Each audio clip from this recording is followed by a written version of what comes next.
until I get back with a drink, and then we'll start. Okay, recording has started. Hi, Mom. Caleb, do you want to be signed up for reading the recap? Reading the recap? Ooh. Yeah, it's up to you. You just be part of the die roll. Sure. I'm in. Put me in, coach. Did I hear something about Nick procrastinating more?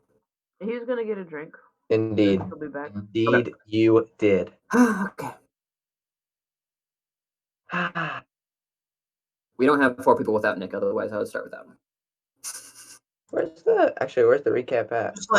It's in the bottom right. Just let people take over it, or you'll be fine. Yeah, bottom right. Wow, it's been a while since I looked at this map. Give me some Temple to Freezer. Did you update your world map for Amara? I kind of passively do that somewhat. Okay, cool. I have an interesting. A while back, Jack gave me because he spent money on the one app that lets you convert maps into cool illustrated maps, and I've been meaning to just go ham on that at some point, but I haven't gotten around to it. That'd be cool. It lacks some of the personality, but in general, it looks a lot better. Neat. I'll show you guys. Donnie, have you tested the recording to make sure I can hear you? Oh, good idea.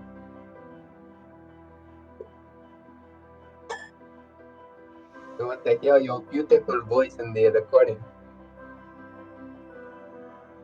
I don't know about the rest of you, but I can't tell what Caleb's saying anymore. That is affirmative. I've done extensive testing, and it is working. Cool.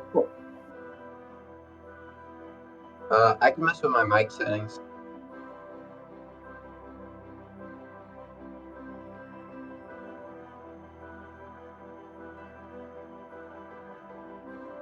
A lot more of these little loading screens. I also cranked up my input sensitivity since I'm using my speakers instead of trying to wear headphones for. I hear you fine, Caleb. I don't know what's up.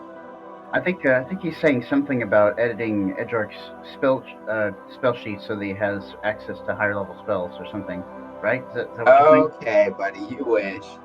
And you're gonna need them today. Too bad you're not getting them. I really can't tell what he's saying. Really?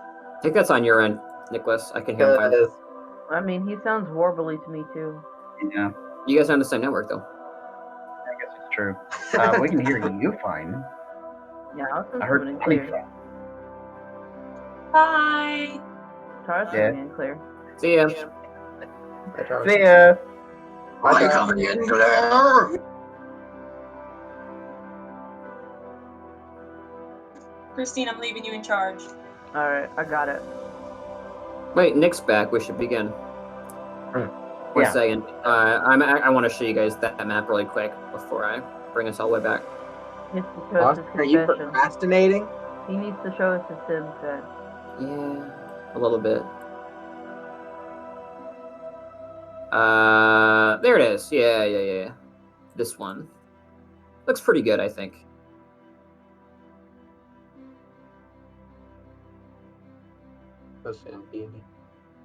Discussion. Where'd you put it? Oh. I thought Jack made this for you. He did. That's what I was saying. Yeah. Where did you send it? It's Roll20. What? Did you put the link to it in the chat or something? No. It's the page that we're on. It's being displayed. You're co-DM, so you don't have to follow my. Yeah. So just go to just scroll a while until you see what the players are seeing. Gotcha. Oh, I see it. Instead of pouting. Oh, that's cool. That looks really good. Yeah. Sweet. Yeah, Jack did something similar to my map because I was actually thinking about DMing at one point. Back in the day. All right, we'll bring it back in here.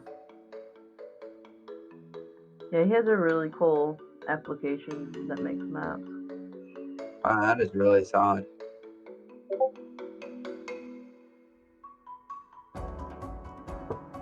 Of course, he has a Macintosh. Or not, no, he has, an Apple Mac, so. I haven't talked to him in a long time. Dude, if only I had an adapter for my fancy microphone, then y'all wouldn't have any trouble hearing me. If only. Alright, we're back on track. And it's not like we can't hear you, it's just that it's warped. It Something. just sounds weird. Okay, let's do this, guys. I probably sound muffled just because I always mumble. Alright, so we got the D6, I think. Hey. Oh, Ben's here. Okay, good. Hey, buddy. We'll go ahead and just roll the D6 because Ben's not quite in roll 20, but he can still listen in. Donnie! That'll be you, man. Yep. Oh, it's mine. And I never get to do it. The game specific, the dice roller specifically gets Donnie more often than anyone else. It does for some reason. Do you want to have like double entries from now on until you get it? Oh, yes, that's fine. You can take it from me if you want it. No, I guess it's fine. Oh my word, Kyle. Alright, are we ready for this? Yeah, take it away, man. You got the recording started and everything, right? Yep. Alright, music start. The crashing waves of horror have been weathered. The barest hints of sunlight begin to seep through the fog over the valley walls.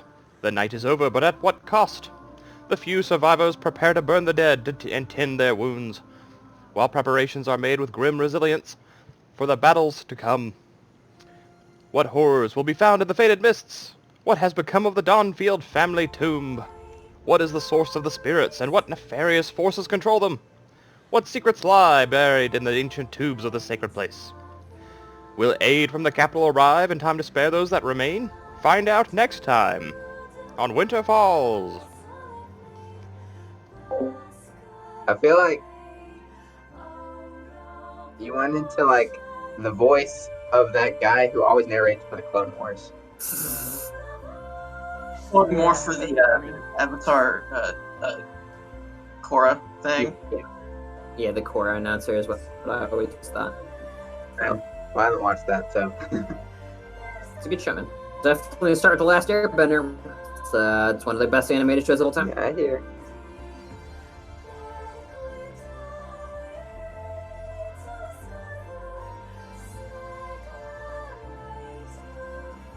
Well, I can dig this music. So, 1 second. Just letting this load in for me more so than anybody else. Maps take a while.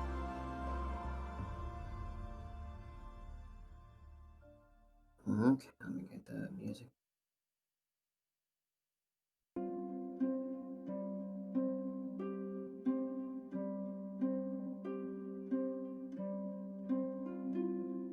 Yeah, everybody please make sure that you have one exhaustion point on your character sheet. Does everyone know how to make the exhaustion bar show up on your character sheet? Wait, everybody? Mm-hmm. Everyone has an exhaustion point. Oh! Everybody has... Yikes. No? That's what you said. You said we had one exhaustion point. Everyone We were up needs all to night. have or Are you talking about the text I sent the other night? Yeah, about the exhaustion? Okay, no, that was just for the sprites. I was saying I would like everybody to have that display on their character sheets so that they can just have the exhaustion added dynamically whenever they get it. Yeah. why does Dante have only 1 hit point? Yeah, why does Dante only have one hit point? You He wasn't a part of the... were... No, You were not? did the thing, and we he's had. not. Okay. left. Then I think you should have like 41 or something like that. Remember, So you're saying that he wasn't, but I feel like I'm pretty sure he was. Christine. I feel you like know- he The wasn't. only person that didn't get tethered was Edgeark. No, it was Katrog. Dante was Or too Katrog, far one away. of you. Sorry. And he had 57 hit points, I recall. I remember. You Sure. didn't have 41, you had 57. I hover over his sheet to make sure that he's not messing with spells. If it becomes a really huge deal, we can go back and watch the last recording and find out. I think you But guys are planning on long resting anyway, so I don't think it should matter too much. Yeah. He So says as though he actually is planning to allow us to do that. so last we left off, Dante was running towards the carriage and blowing the whistle. The whistle. Whistle. And the rest of us were ignoring him and actually going about the business that needs to be done in the camp. And then we all suddenly become NPCs and we just kind of sort of stand there, looking around, walking around a little bit. Hello, stranger!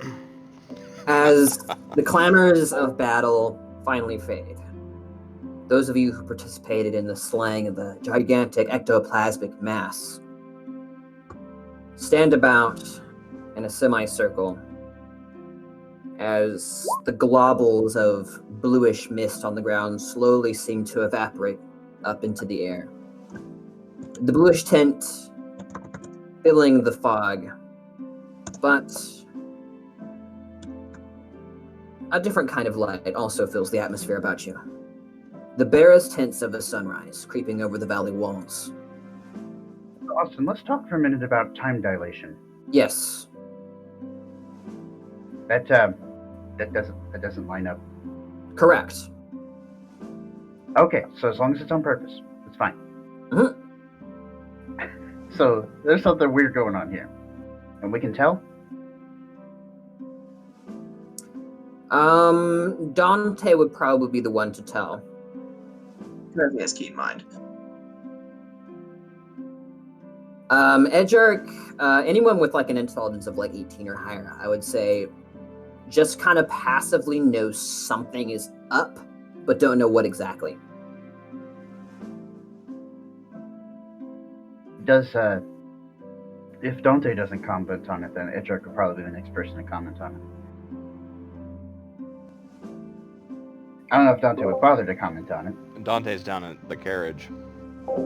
The chorus of cheers erupts from the far side of the camp, Dante, as you hear Pelorinch shout out his victory, and the victory of everyone there. The few soldiers remaining, wounded as they are, slowly begin to tend to their wounds and see to it that the corpses are beginning the process of being carried to various piles and being burned. I won't take the time to move every character around, but just a minute. Katragram will be going about assisting with the bandaging and wound closure efforts. Excellent. Would you like to do this merely as flavor, or would you like to actually roll a medicine check for me?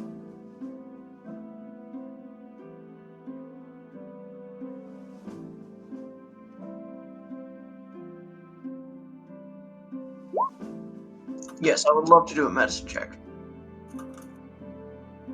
All right, 1 second, let me check it.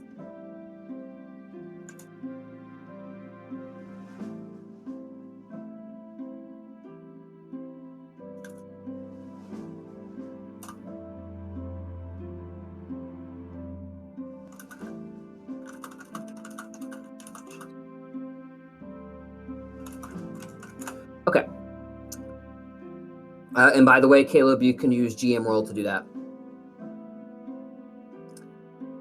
With a 20 in medicine, you assist as many soldiers are led back to the medicine tents, and a few tents that have almost been retrofitted at this point that were never really intended for this purpose. However, bandages and medicines have kind of been moved to these locations to be used in the hurry that was preparations before the battle. With your 20 in medicine, you managed to successfully aid many of the soldiers. As they look upon you with a newfound sense of respect, and the awe from the battle seems to almost extend towards you. They begin revering you and kind of answering your presence with a small bow, and like a few of the men who don't really know what to do kind of like do like a half salute and kind of stop saying, Sir Dragonborn. As you walk about camp, Katragram will give a nod to each in turn as he binds their wounds. He doesn't say anything, but he will just, make sure that they're a little more comfortable. All right. How are the rest of you spending the aftermath of the battle?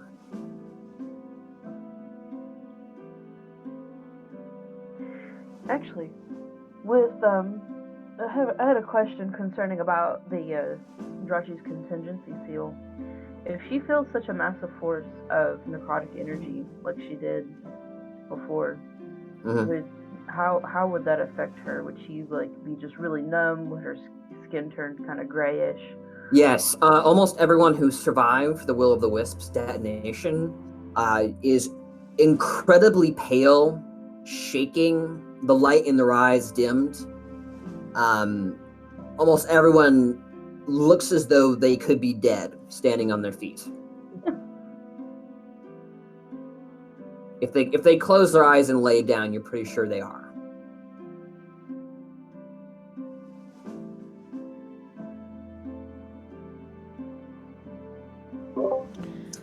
Edgar's probably going to go rest in the sick tent because he's a frail old man and he is at 1 HP. COVID? Come on, man. Wait, why are you at 1 HP? You were too far away. Oh, I wasn't, was I? Yeah, you were way on the other side of the map. You do not. Yeah, He was also part of the contingency seal whenever you started it. The only people that should have been in the seal that were part of the group should have been Tokar. Of course, Ben wasn't here, so I'm sorry. And Katralgrim. Everybody else that was involved was either an NPC or a minion. Katralgrim was not in the seal. Oh yeah, that's right. Katralgrim wasn't. So I think it was just me and Tokar that was in the bond, plus all the other NPCs. So what I'm hearing is you and I pooled our hit points to save the lives of a bunch of NPCs. You grabbed the behemoth as well, which it may have been your intention. However, most of the player characters' HP were calculated into the total. So there was needed perhaps some clarification there. That is why I set many people's health to 1, because I rewatched the recording and a lot of people gave me their health because we assumed that they were being added, but maybe they weren't. I was standing right here when that happened, and I have a range of, I think he said 45 feet. Dante would have been too far. If they were not added, you would all be dead right now.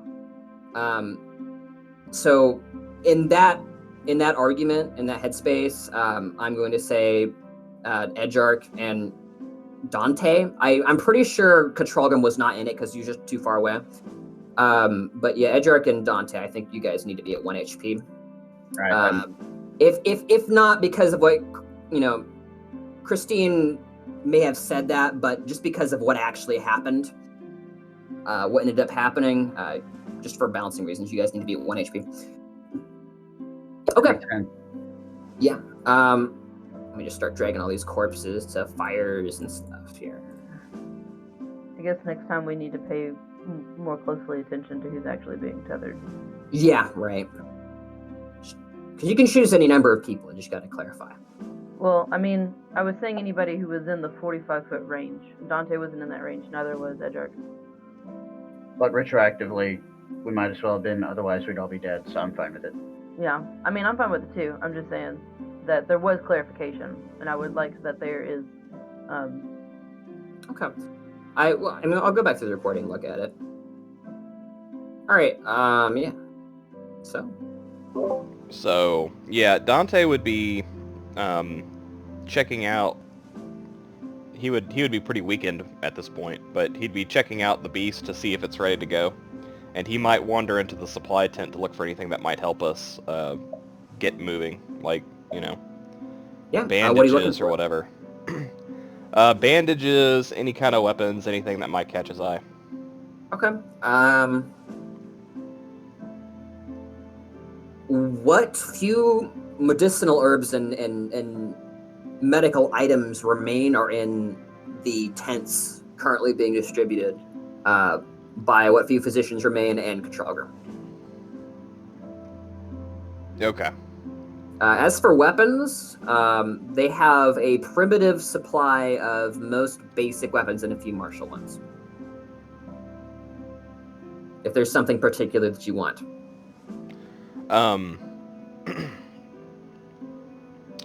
No, that will be fine. I think we've got plenty of weapons in particular, but I guess if we're running out of bolts, Dante would pick up a thing of bolts, but he's not really interested in that right now. He wants to try and get the party moving, so he'll probably just walk back outside and start checking out the behemoth to see what's going on with it and if it needs to be bandaged up or whatever. Certainly. Yes, the behemoth, you can see his scales, many of which are beginning to kind of peel off in almost like an out-of-season shedding. Or most of them very pale, kind of matching his underbelly. He's just curled up as much as he can be, considering the kind of the situation with the carriage, kind of binding to him.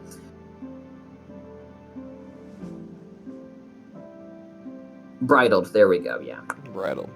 How long do your dust methods last, Edgar?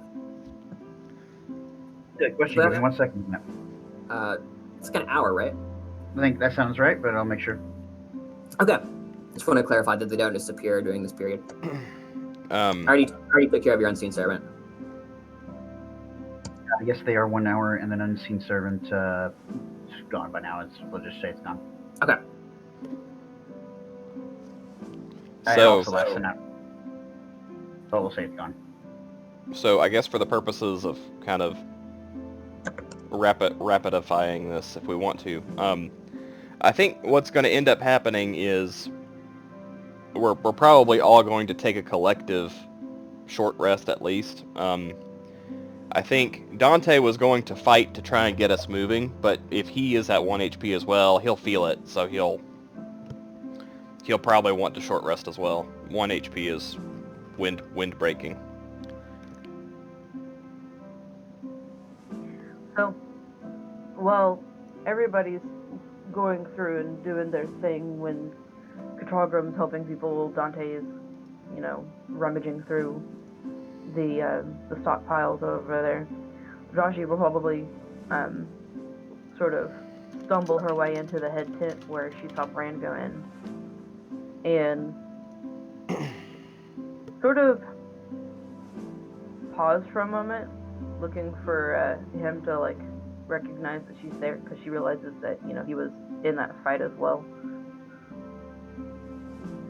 Yeah, you see him kind of breathing heavily, sweat on his brow. The usual kind of spark in Bran has been diminished somewhat as he kind of... You can see him loosen his chest plate slightly as though he's having trouble breathing, as Bran is at 1 HP as well. He just kind of collapses into a simple armchair in the tent. Says, Raji! Why have you allowed your men to stay here for this long? And who sent you? This is a suicide mission.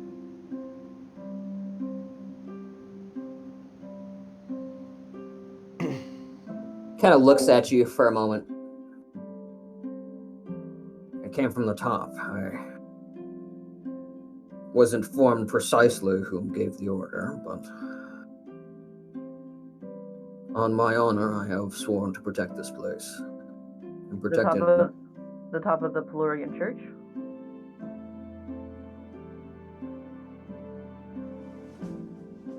I am uncertain. I was merely given the message with the seal of the High Sun Priest. Okay. There are only 3 such individuals I know who could give such an order. Only one of which is here in this country at this time. The other is dead.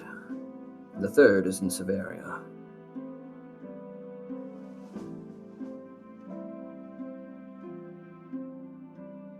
Well then, if the one is in Severia and there's only one here currently in Mara, then who is that?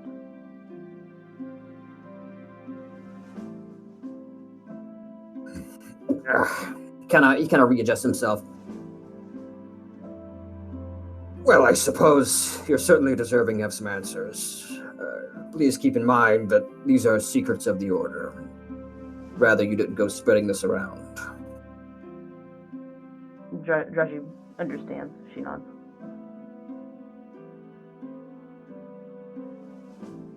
In the Pelorian Order, most of the power is held by the Church. The Marin Church has done its best to stand on its own. However, the Pelorian Pope is still in Siberia, and he has the authority to give orders to whoever he pleases, though he has never given one that has led me to betray my country, and for that I respect him. Then there is the local delegate, the Archpriest of Pelor, who, up until a few weeks ago, was my dearest friend. The third is the Wandering Son. No one really knows who he or she is, but they are said to be a pilgrim that wanders the land, following Pelor's tenets and serving him wherever needed. Considering how specific this situation was, I cannot help but think it was the pilgrim who issued this particular order.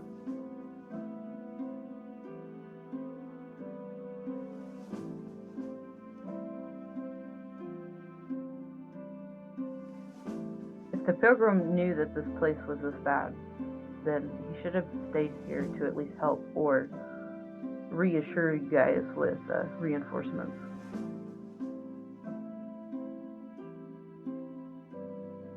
It is not my place to reason why, Raji. I'm sure you can understand.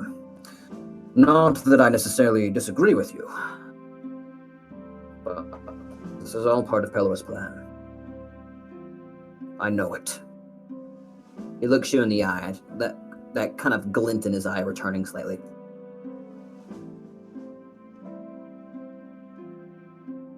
I don't think Pelor would want all of these men to die needlessly over an undead fight. Would you dishonor them so saying this is needless? As far as I can tell, we are the only thing standing between this scourge and the countryside surrounding us. The problem with the living fighting the undead is that the undead will always come back with more, and when the living dies, they come back again, and then you're fighting your own comrades. Like we've been seeing constantly. Not necessarily, Raji. There is always a source. The undead do not come back of their own volition, at least. Not yet.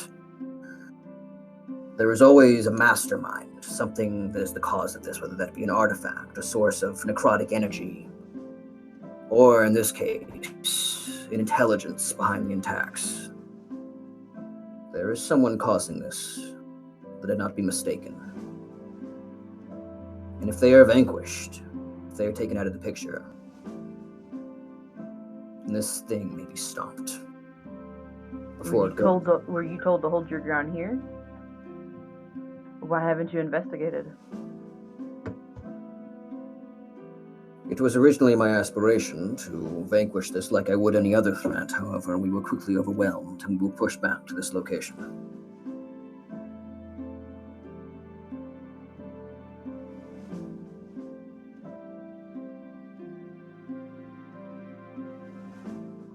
But now that you are here, I have hopes once again. I don't know how useful it would be. We're pretty wiped out too. Get over it. Caleb.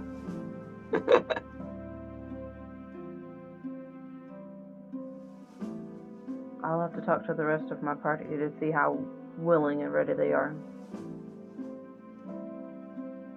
I understand.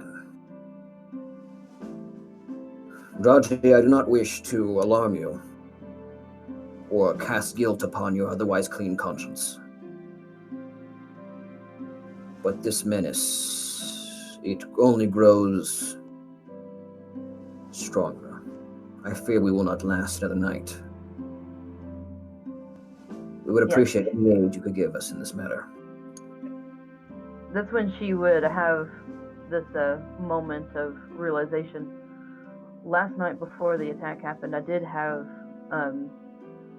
Ejark send a message to Glover. I didn't know who sent the order for you to be here with all these soldiers, but I told him that you guys needed supplies, medical professionals, and more reinforcements. That you wouldn't survive another night if you didn't have help. So I'm pretty sure he's scrambling now. This is good. I cannot help but think, however, that if reinforcements were to arrive, they would have by now. Why you are an exception, I do not know. I'm not a man of science or magic. But this fog, it seems to distort things.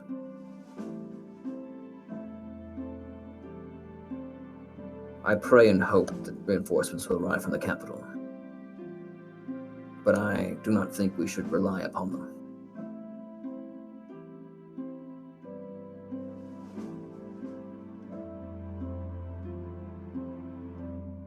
That's when Joshi would go back and think, has she been here before when she was younger? Like if there were like grandparents that passed away?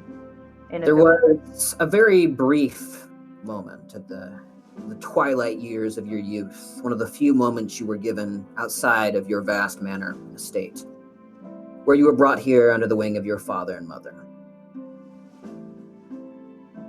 Your memories of the Dawnfield family tomb are very distorted. They are remembered fondly and with reverence. At the time, you considered them to be what you'd imagine the celestial plane to look like until you learned better later on, once you began to have your visions. But memories of the valley itself, almost non-existent. Okay. Yeah, so his mention of things being distorted should be a little confused by that. Distorted how? We have sent many runners to the capital. I can only assume none of them made it. At first, we attributed it to the erratic weather and blizzards. But in the last 24 hours or so, we have sent another. He would have been there by now. And I cannot help think that not all of them could have been killed en route. No, there is something else amiss. Dismissed. It's almost like it allows folk in, but does not allow them out.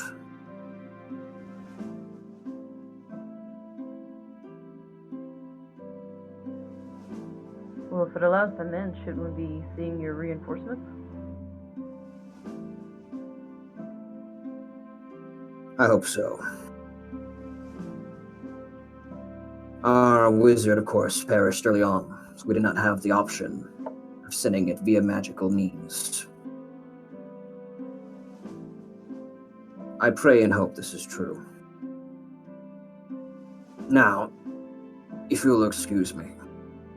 You see him lift his chest plate slightly. You see a bit of blood underneath. Hold on, let me get that. Control. He got a mouthful of food. Yeah, feeling concerned for one of her, like, I would imagine Brand would sort of feel like an uncle to her, considering that he did come and visit a whole lot, is a really close family friend. She would say, can I look at that? You may look, but do not expend your energies on me, Draji. Use it on those who truly need it. I roll a 23 in my medicine. Certainly. He has a very sparse amount of gauze. Roll a d4. Okay. You manage to staunch some of the bleeding. However, he kind of shoos you away slightly after. Says, "That will do, thank you."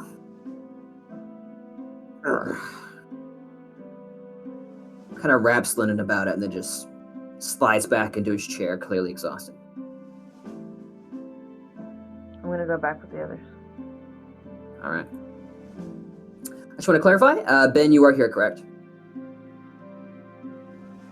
Yep. Hey, man. No, he died. Feel free to join in the roleplay whenever you like. Yeah. I'm a little tired, so I'm going to be a bit quiet. But... Gotcha. I'll have you know that Telkar's new friend / acquaintance, Captain Erstwhile, was crushed from the abdomen down by a humongous boulder flung by a now frozen death giant. Oh, yeah. Which, by the way, as you guys walk about the camp, towers over the encampment. About 19 feet tall. This frozen monolith that kind of steam mist rolls off of, but it shows no signs of melting.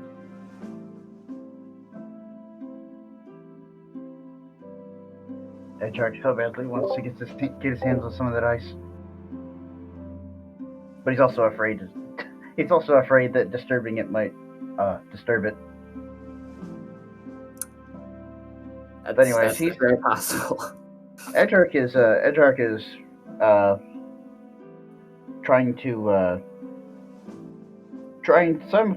probably simultaneously trying to help and also be helped in the medical tent. If I hadn't said that he had dismissed his unseen servant, then he would probably send the unseen servant around helping, like picking up bandages and things like that. But maybe he does that with Mage Hand or something. But anyways, you can reach him in the servant. It's just a cantrip, right? Or is it level 1? It's level 1. Yeah, it's up to you. I mean, it could still be here, but I said that it was gone, so I don't know. Either way, he'll probably be helping out, but also he's in a pretty bad state himself. All right. So, you guys kind of gather around the medicine tents, around primitive campfires. All of you worn out, bloodied, exhausted, pale, shaking. Would you like to spend a short rest here? Yes. All right. Or maybe even a long rest. You guys gain the benefits of a short rest, we'll say. Within that short rest, I will have Joshi ask for the Platinum Ring pair to be reunited from Edgearch. Of course. Oh, where'd my token go? Okay, there it is. I'm kind of arranging you guys all around this fire here. Got it. A really nice intelligence save, Dante. Not nice enough. You got too many life sparks? Yeah, I go back down to 1 life spark if I don't get a 20 or over. Really? Oh, No. you had so many. I know. You did. I'm so sad. That's all right. Okay. Boop. Oh, this is happening. All right, yeah. Spend your hit dice if you guys want to.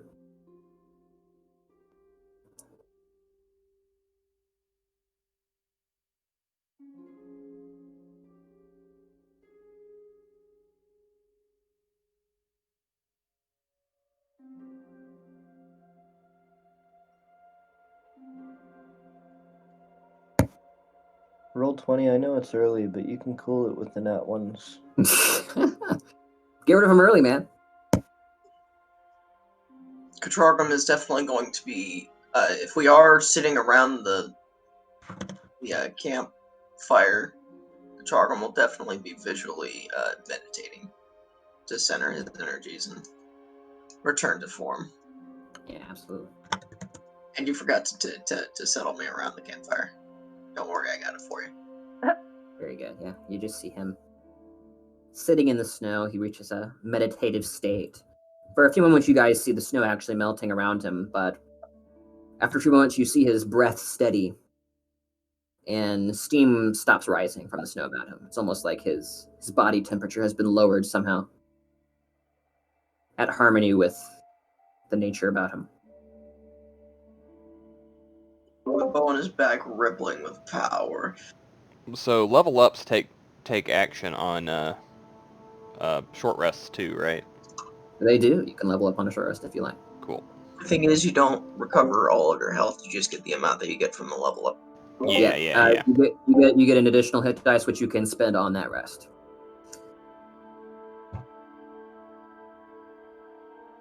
Did somebody add whatever experience was gained last session to my sheet? I don't remember. I think, that's right. I'm just short 1199 experience. Did I not notate it with your experience and then plus whatever it was? I thought I did that. I'm not positive. I didn't add experience. Take a look at it.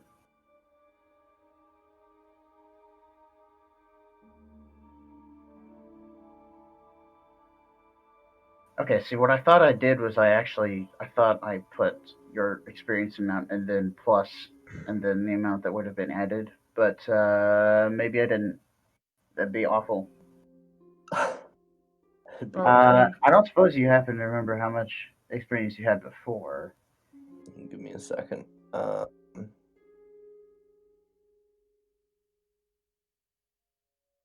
Why does everybody else have to handle Nick's experience? One playing during the cleanup. Captain Earthfile has to be cut in half because they can't get his lower body out from underneath the boulder, but they have to burn it. Oof. You definitely added the experience, Nick, because I leveled up.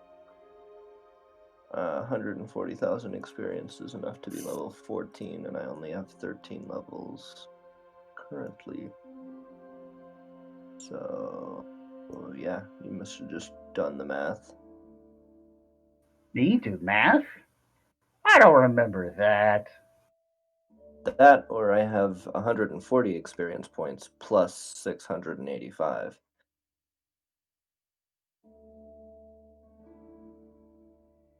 Sir Dragonborn, I apologize for interrupting your meditation. We witnessed your feat of power against the great giant.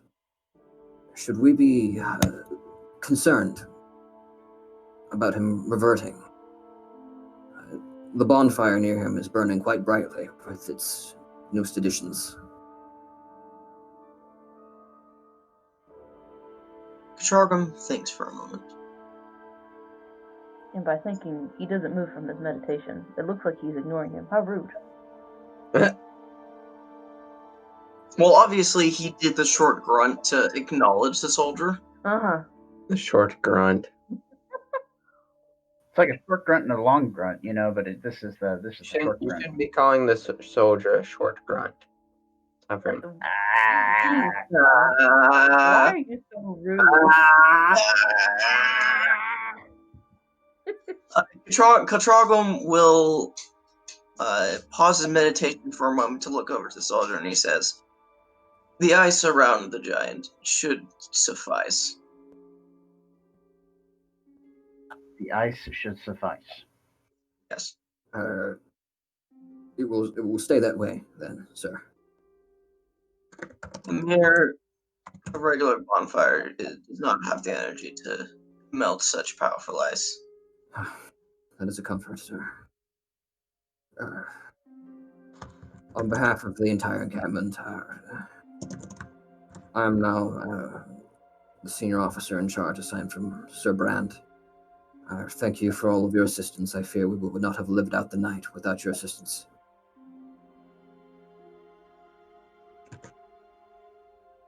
He turns and leaves. And Kachargum returns his bed.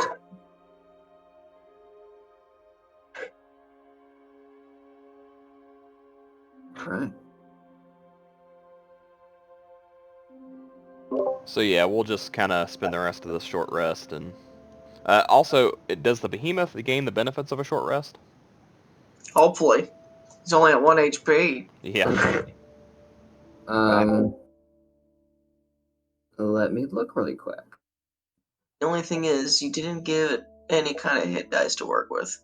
It does not have hit dice. Well, hit dice can be This is- averaged anyway, so you just take the average of what its hit The dice. way it works for monsters is they get health back equals their con ability score. So he goes back up to Oh, that's 16. nice. Oh, that's so nice. That's so 16 plus 3, it's 19. There we go. what? Oh, that's neat. Well, Here's a take 3. that. That's cool. During this long rest, we should probably Short talk rest. about while it's happening. Yeah, short rest.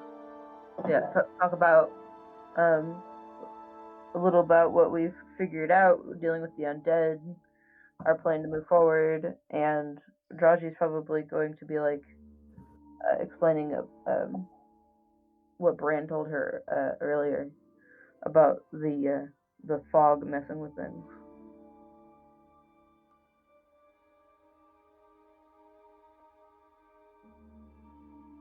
And then she'll look around and be like, the soldiers probably should have been here by now, especially if the sun's up. We contacted Glover last night, right, Edgar?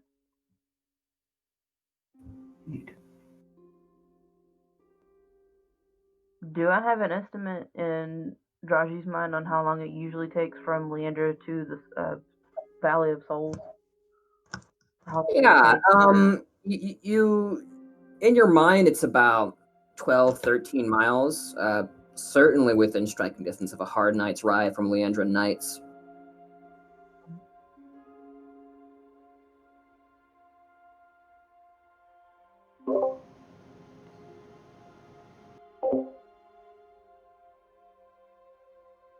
She's gonna look to the others and be like, have you guys noticed anything about this fog? Dante will look up at it, and he'll... Dante recognizes that it's a magical kind of fog, right? You do determine some kind of foul play at work. You're not exactly sure if it's magic or what, but it's definitely supernatural. In your mind, it's only been perhaps 3 or 4 hours that you feel the exertions of a full night of just absolute madness. Dante would communicate that. He would. And at the same time, you have noticed, of course, the visible passage of time growing darker as nighttime, and then daytime dawning timidly in the distance. Yes, the great big fire in the sky. Dante approves. DM, would this mean that the daytime would pass more quickly? You're not sure. Dante would mutter that. It's possible that the daytime would pass more quickly. We should get moving. Speaking of the daytime passing more quickly, don't you think it's strange how quickly the night passed? Yes.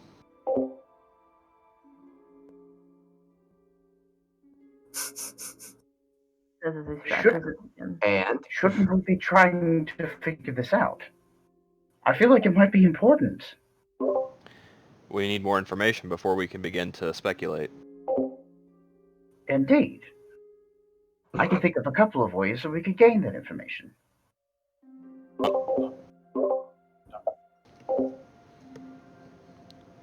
Well, probably the easiest way would be to ask your bird friend to run a short errand for us, specifically upwards.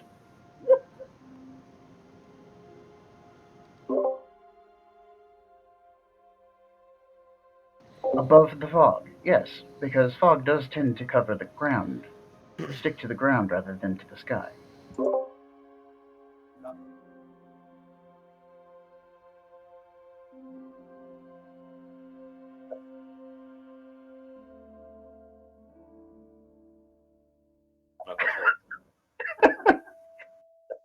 the stratosphere you go, Drebin.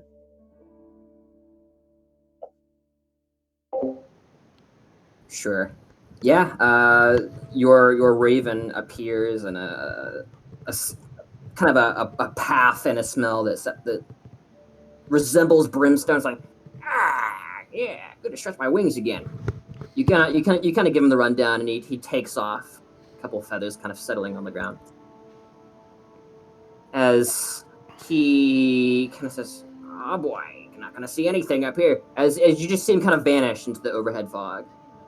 You see a silhouette a little bit longer than you could the previous night, but in a few moments you completely lose sight of him. However, as a familiar, you can view things through his eyes within a certain distance.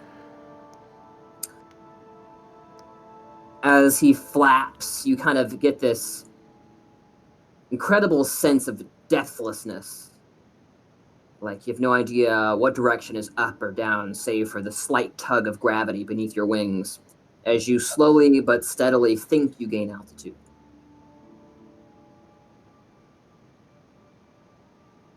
What seems like minutes, but it's more probably like seconds, if you're a keen mind. Drebin emerges from the main cloud cover, hitting a slightly less dense dispersion of fog overhead. You feel as though you are looking down upon the vast openness of clouds. Fog every which direction you see.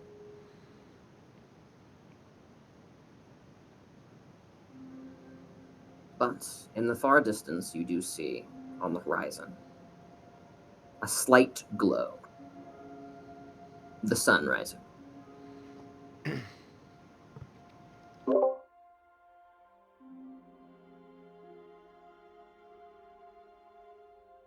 Yes.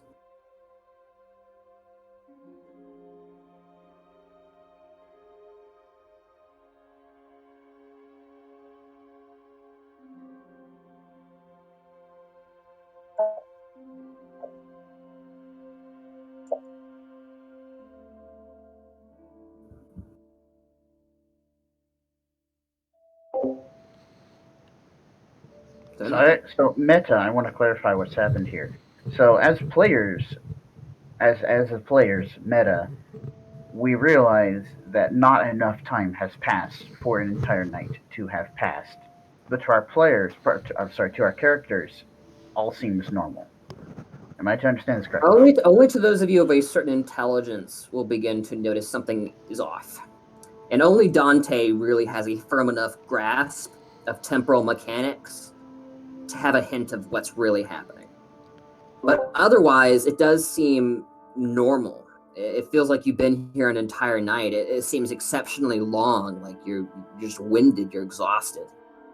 You feel as though you collapse.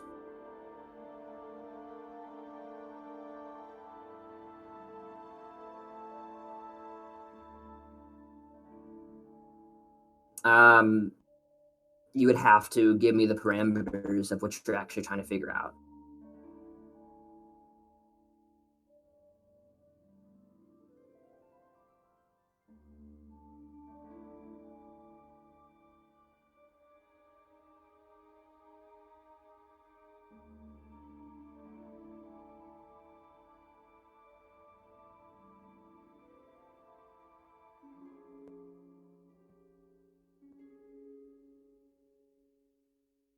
The simplest and most primitive conclusion you've come to is that time is simply passing more quickly here.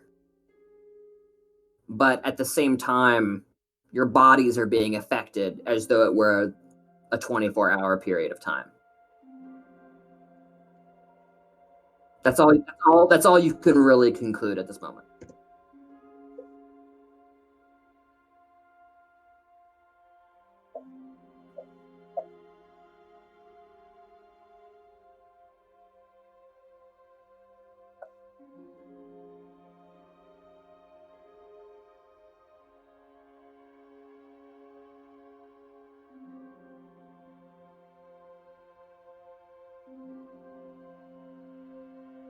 I think that's a possible conclusion.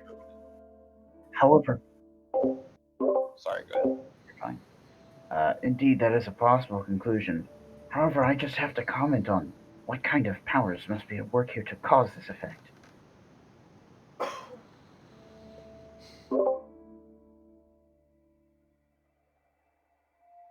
Indeed. Well, whatever it is, we're certainly in up to our heads.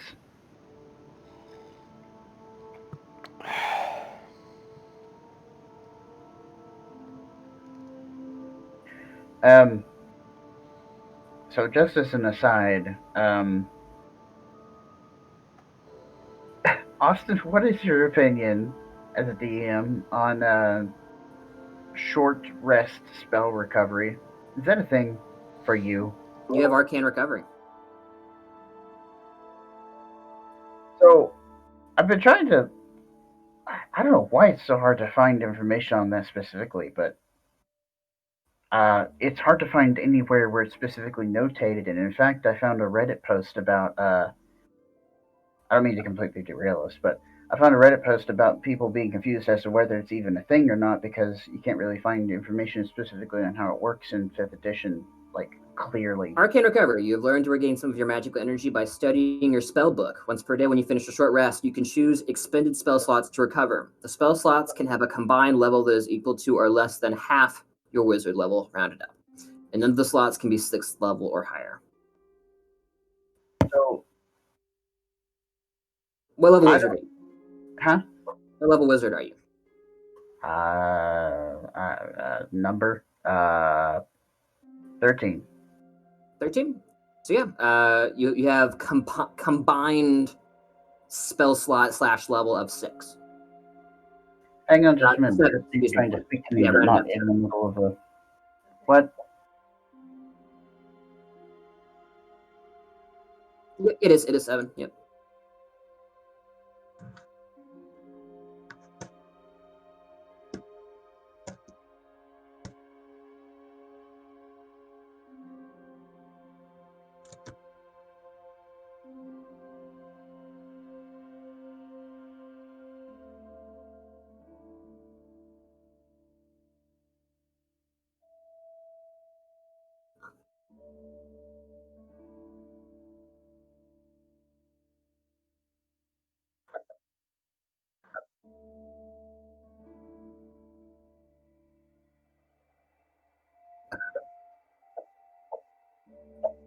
Such a good quote.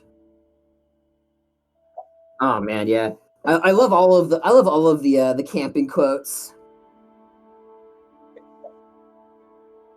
Oh, that's great. My favorite is "Circle in the dark. The battle may yet be won."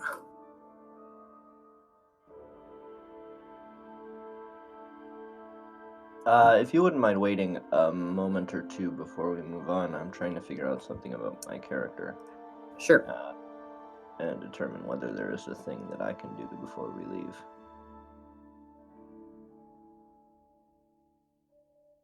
Sure.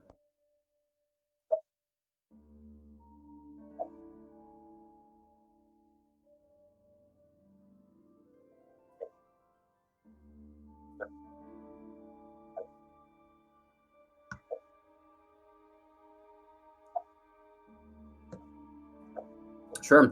You briefly saw a map in the command tent earlier, so you can actually draw it with your keen mind almost perfectly. Only your artistic ability is hindering you, as you draw kind of this sliver type shape that is the valley. It winds slightly, but for the most part, it's a straight line from beginning to end. There is an entryway on either side of the valley, and along the sides of the valley is the primary location of the various cairns and burial tombs. They're kind of built into the side of the hill, the valley wall, so to speak.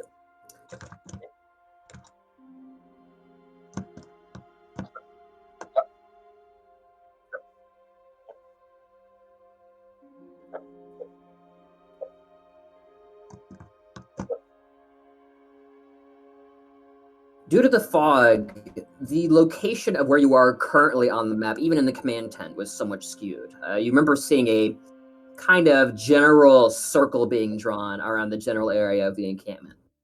Best case scenario, you're about halfway through the valley. You're almost right in the middle. And Draji, you know the Dawnfield family tomb to be but a mile or two further down the valley,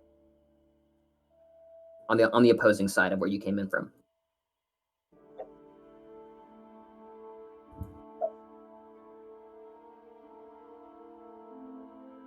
Draji, your recollection again isn't perfect.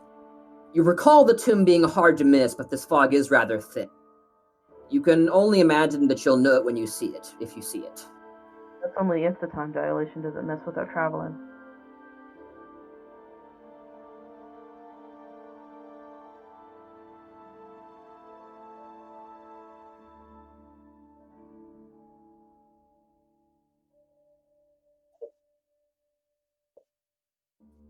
Yeah.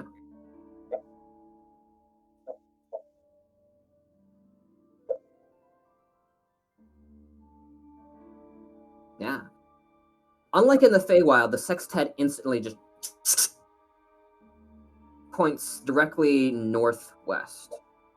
More north-northwest than northwest. Right along the valley floor. The opposite of where you came in from.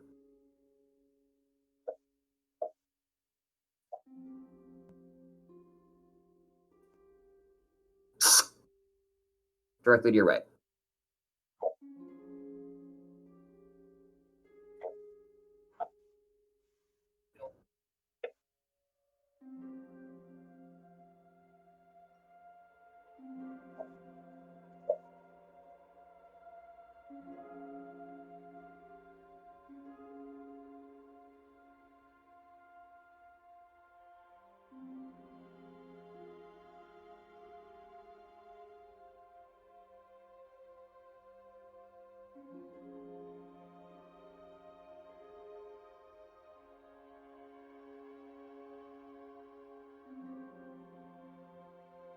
Okay. Nicholas and Ben, are we, do you think we're comfortable with moving on at this point? Please, Yeah. I am being instructed in how to level up my character right this moment. Because I need to, apparently. I am aware, but I still am being urged to level up my character at this moment. At this exact moment. I'm sorry, what were you asking me, DM? I think I asked if you guys were ready to go. No, there are things that I think Telkar and Edgearch wanted to do in this camp before we move on. But for the sake of time, I guess we can move on if Telkar's fine with it. I mean, do what you guys want to do. I asked because you have that option. I don't know. I feel stressed out. I'm sorry. Do we have time for Telkar and Edgearch to spend some time mending equipment, for example? And Ben, I've not read your messages yet. I'm sorry. No, that's fine. I don't think they're strictly valid. Certainly. You guys just... I don't think any equipment has... Do you still have, like, Kruthix afflicted stuff? Otherwise, all the wear on the equipment will be mostly superficial. Just, some dents and dings here. You just be polishing your equipment, basically.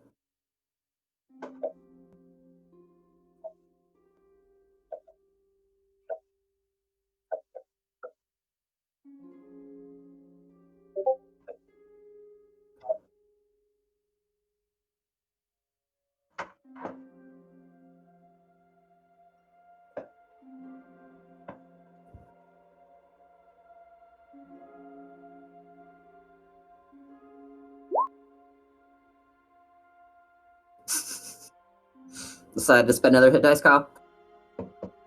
I figured since there's a possibility we might not hit a long rest, I might as well get one more in just in case.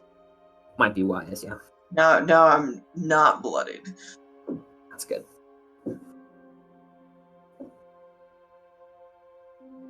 Do wizards have an option to switch out cantrips at any point? Yes, when you level up, you can swap out 1 for 1. That has to be a long rest, does it not, in order to edit your spells?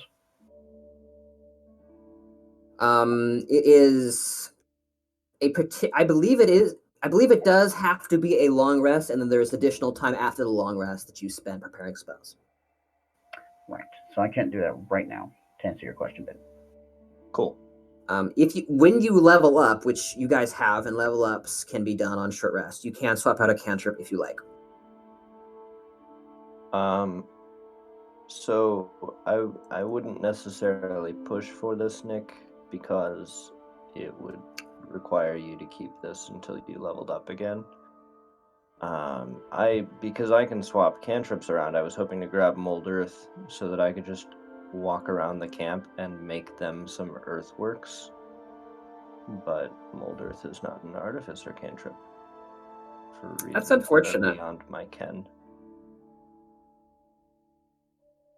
You know, Hey, I almost feel like in the spirit of AD&D that would just be a dwarf spell that all dwarves could use.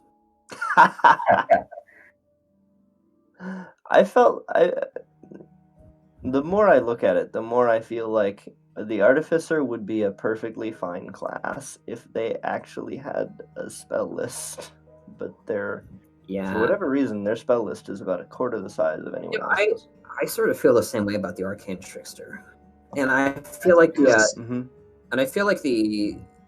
level of spells just stay too low for way too long with the Arcane Trickster. Mm-hmm. That's because they also have other things to do, like artificers have infused items, so they're 2/3 casters whenever they're in the Unearthed Arcana, but base class is actually a half caster, just like paladins and rangers. Yeah, but infused items are not amazing. They're not bad, they're just not amazing. I don't know. I've spent a lot of time thinking about the Artificer from a game design perspective, but yeah, it's an interesting class. It's UA. Weird balance is kind of to be expected. Strictly speaking, it's not UA anymore, though I am still playing the UA version. He's still playing the UA version, but Artificer is actually fully released in Eberron Rising from the Last War. Nicholas, do you know what your Muppets last an hour and you took a short rest? They're gone now, I think. Yeah. They last 1 hour, so yeah, that they can. I'll let people know that I'll be out at a certain time, and then I'll just come back. They, in a series of pops and kind of dispersions of brownish dust, they kind of just pop out of existence. All right. You guys about ready to get this moving?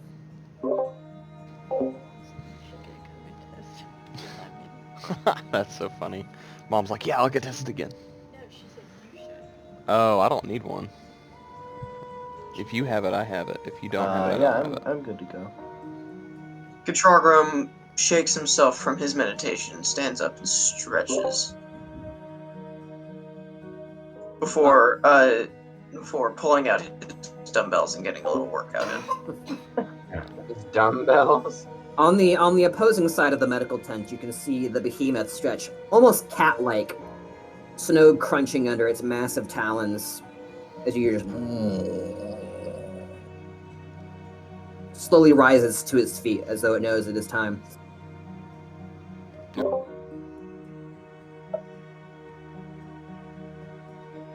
I actually need my good mic. I've been using the bad mic all this time. Oh no! Why? Why would you do this to us? Thanks for reminding me, good Austin. You're welcome, bad Austin.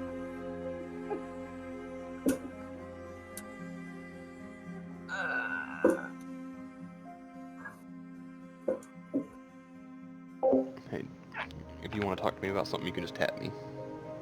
And then I'll mute myself, okay? Alright, I'm unmuting myself now. Testing. Aha. Okay. Hey, I now have things that I've summoned have 30 temporary hit points If you make a call. because it's 14th level. Okay, yeah. Level 14 Off. conjuration. Yeah. Shouldn't be too bad. So line up at the northern area up here, and just show me like which of you guys are in the wagon, which of you are outside it, all that stuff. Yes, I believe you have control over it. Oh, you do not. No one just does. add all players. There we go. Yeah.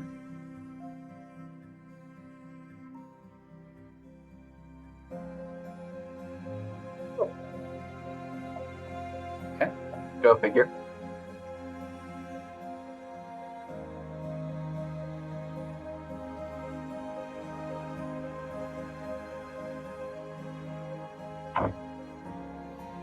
That's usually where Katrogrim goes because this is his mount. It's a little bit congested, but you could potentially sit two people of medium size next to each other in the front seat. You want to sit next to Katrogrim for the ride? Like a hyper compact war wagon. Like there's just enough headspace for you to barely not bump your head. Like if you're paying attention.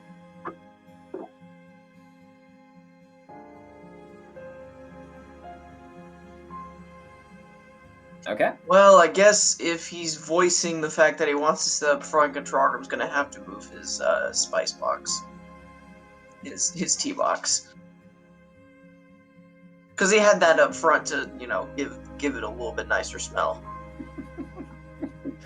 Katrogrim moves his strongly scented box of teas out of the shotgun seat so you can sit up there with him, Dante. As Dante assumes the role of navigator, Katrogrim takes the reins. What are the rest of you doing? Raji's gonna be the arm to detail as usual. Okay, I guess that means the rest of the wagon's actually a little bit less congested. Are you going to march outside it? Yes, I'm gonna be next to like up here, like right in the middle. Cool. Right Telkar? here. Edger? Dang it. Telkar? Happening. How quick of a pace are we intending to make? All of the pace.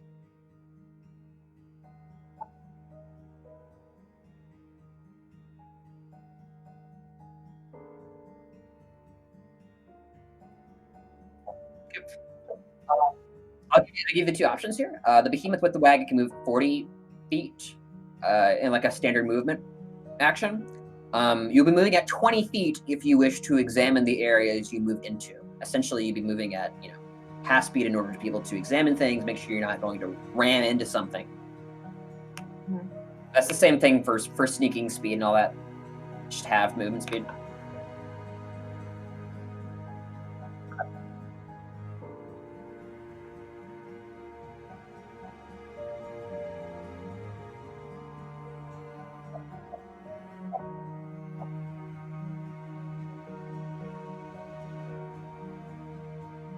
All right.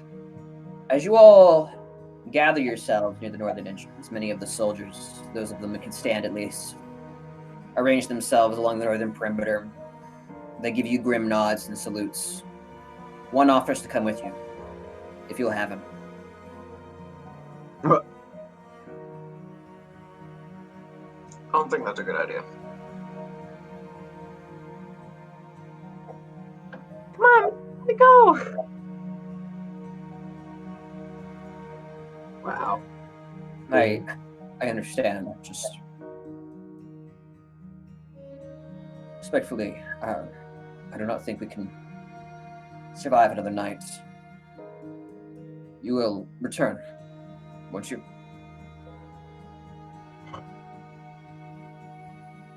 Well, if we deal with these abominations, you may not need to survive another night.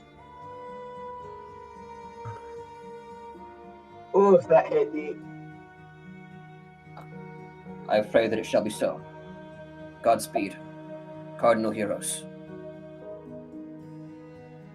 He stands at attention, puts his spear into the ground.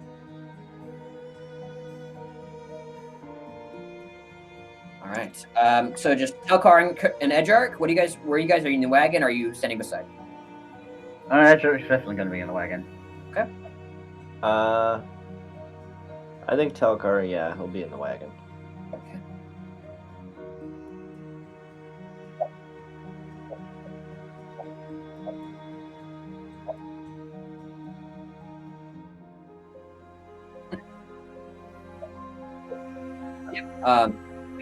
You know, 40 feet to 6 seconds. Yeah, it's about 30 minutes.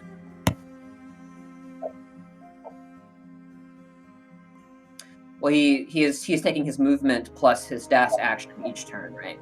So why is he be doing 80 per 6 seconds, which is pretty quick. Not nearly as quick as horses, but the behemoth lacks in speed. It makes up for in endurance. Endurance, raw power.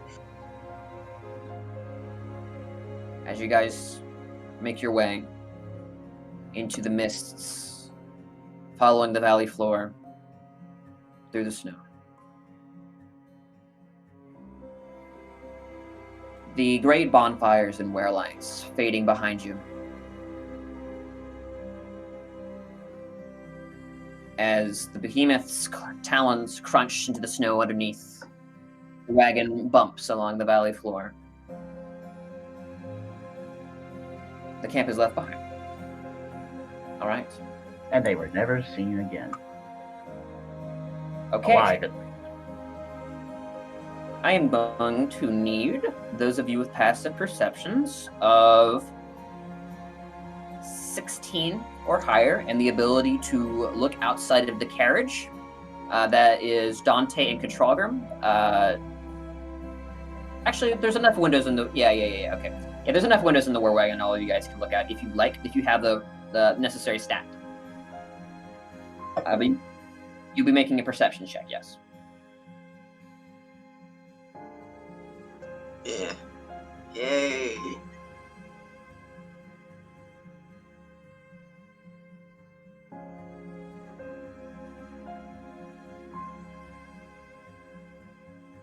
I think that may only be two of us. Okay, just two. Dante, as you guys look out the front, the sextant directing you into a bluish mist. It glows faintly, and you note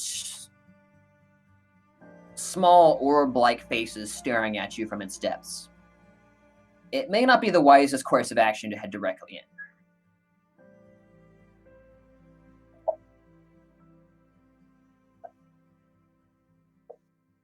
Certainly.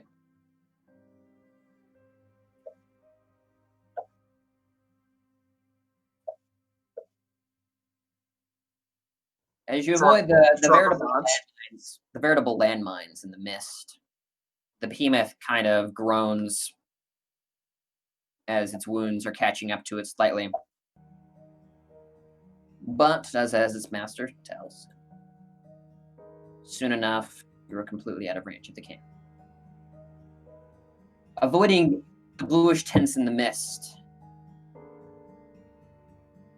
you proceed forward.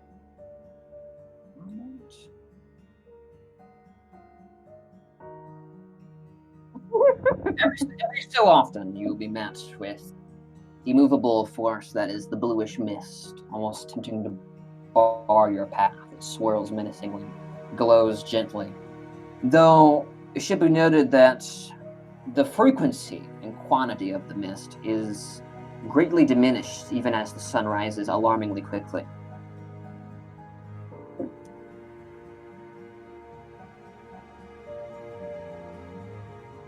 Every so often a detour will be taken as you draw closer and closer over the course about 15 minutes or so.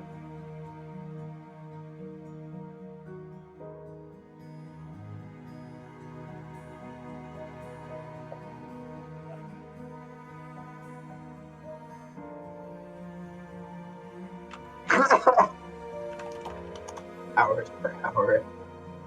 Judging by your impressionistic view of the sun, you think perhaps 2 hours pass. In 15 minutes.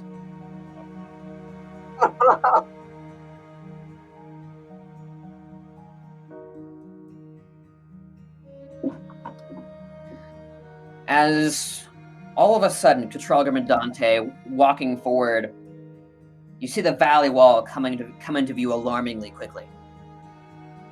Oh! Rushing up to meet you. As the behemoth kind of shoves its rump into the carriage, grinding it to a halt. The carriage's wheels spinning, creating tiny mud ruts in the melting snow. Draji, though it has been years, you recognize the large, almost Olympian, white quartz pillars of the Dawnfield family tomb.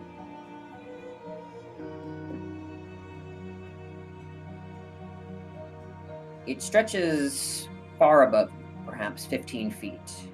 It matches the wall of the valley, going up as high as the valley top. The bottom of the tomb, a large set of double porcelain doors, utterly seamless. On either side, flanking, strangely burning, are two stone knight statues. Their braziers stone and still burning, flanking the doorway. Leading up to it, a set of stone steps, polished and white.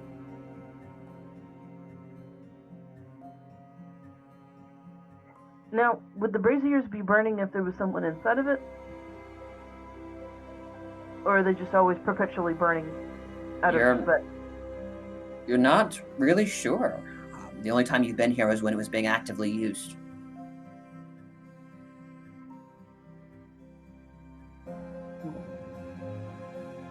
I feel like, in some sense, that there would be some sort of understanding in her history on whether or not there's a ritual to these things. Some sort of...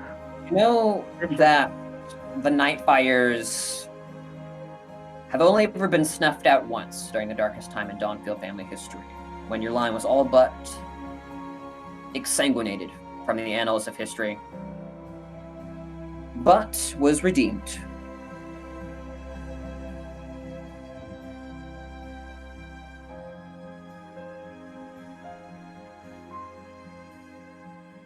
Since then, the fires of the Dawnfield family tomb, to your knowledge, have never gone out, though you're not sure if they are maintained or if they simply do not extinguish.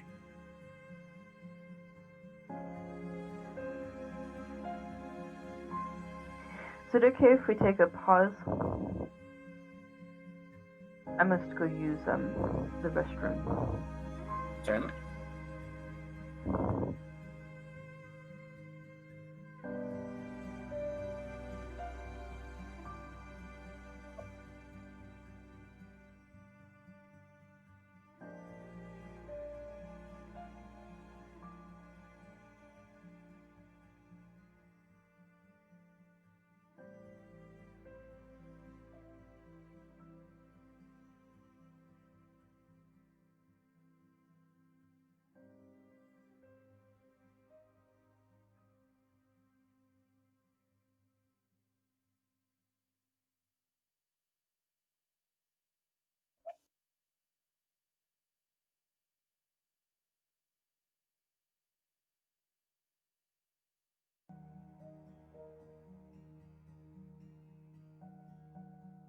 A day and a half.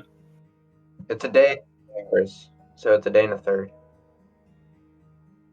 Outrun.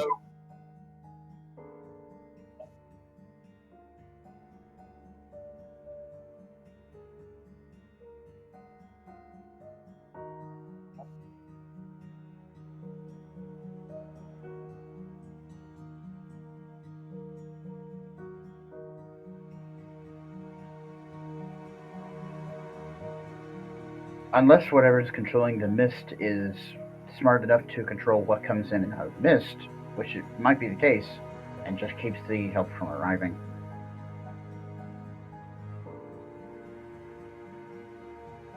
Which seems reasonable, but if there's an army coming and reinforcements, they may not want that. Or they may just keep them separate so they can pick them off easier than what happened with us because they're intelligent.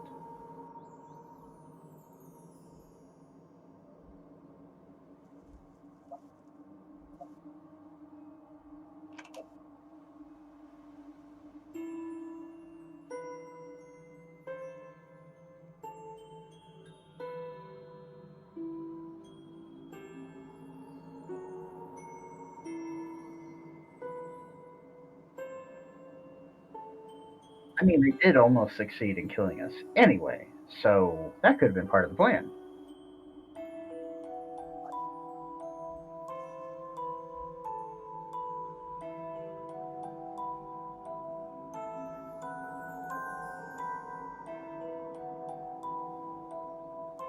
Oh dear. You're gonna have to convince everybody of that, you realize. Yeah.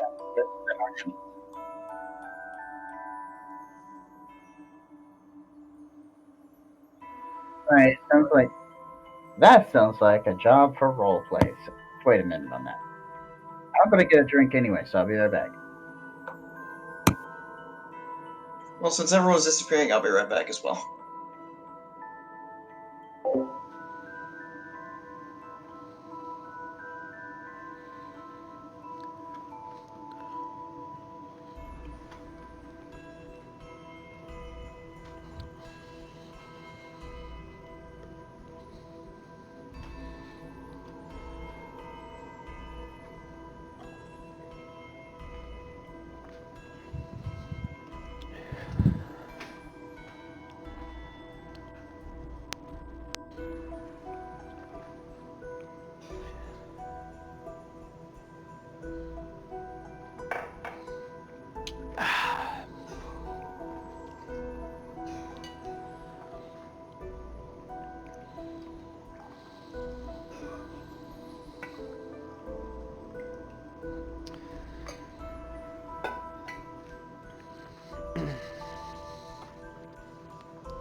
Yeah, Caleb, we're having a very short little break here because lots of people need to go use the restroom and stuff. Oh, okay. Now I'm gonna go grab some food. Sure, man.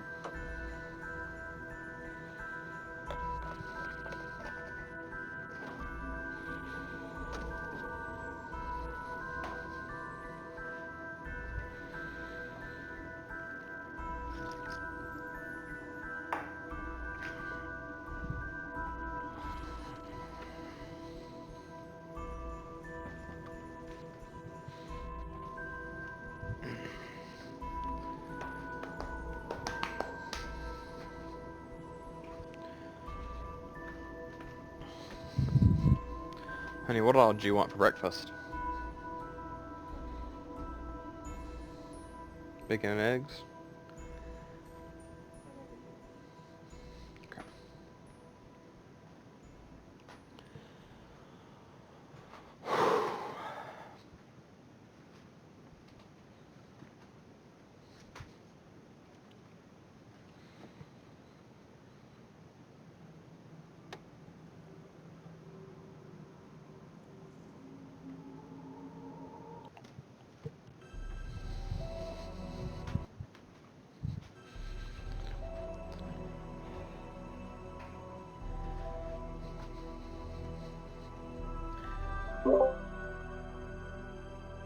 Yeah.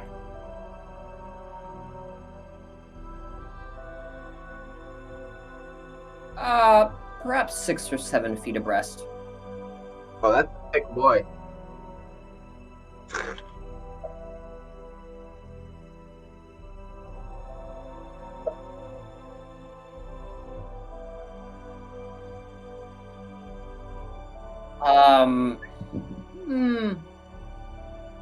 Yes, but he would be taking, unless, like, if we're talking, like, a malleable surface, like, 5 feet between, like, 2 trees, or 5 feet between 2 stone walls. If it were exactly 5 feet, then he would have a very hard time getting in. What? What did I miss? That being said, his vertical profile might be smaller, so you could flip him on his side and see how that goes. What in the world? What did I miss? That's Ant.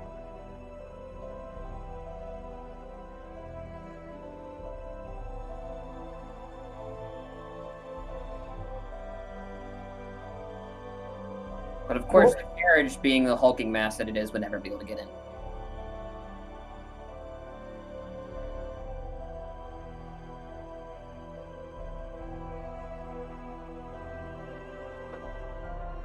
What's happening?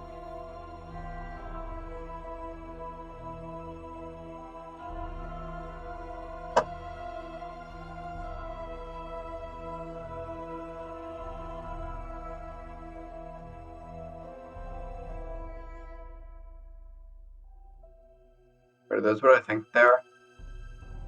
Mm-hmm. Oh, that's fun. I like that. Oh, I think I see what you're gonna do. That's cool. I don't know what you're talking about. I don't know if I'm paid. You're scaring me, man. I don't know what's going on. Here, I'll send you a DM.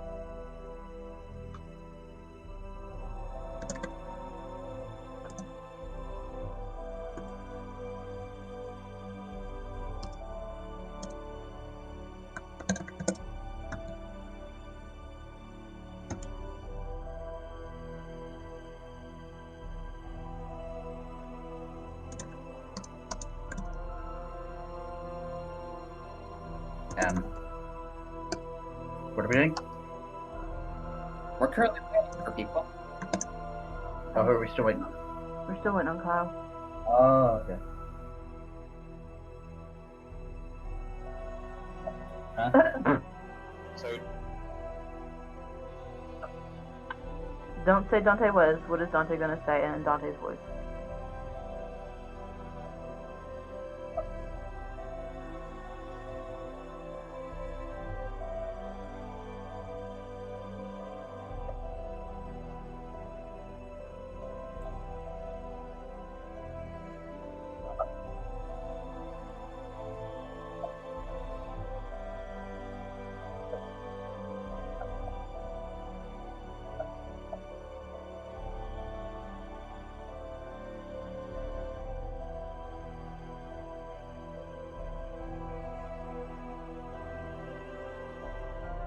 Josh is Outside gonna of look around and sort of judge to see whether or not they're outside of the fog. Did they leave the fog? what Edgar's going to say is, outside of the fog, what exactly do you mean? Are we going to leave somehow?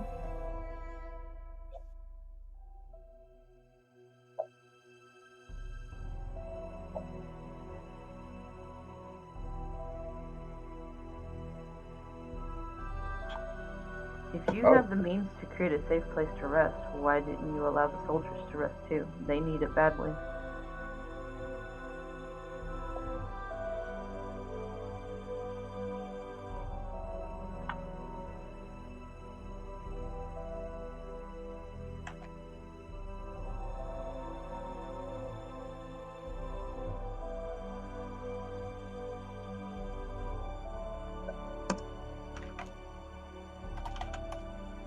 I see. He would not want to leave it unguarded.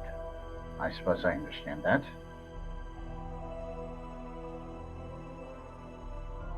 But if you're afraid that using this... What exactly are you planning to do again?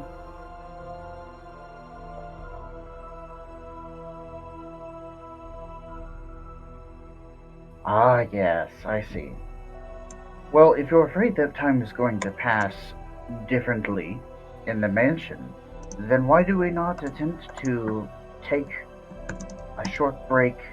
As he says a short break, he means long rest.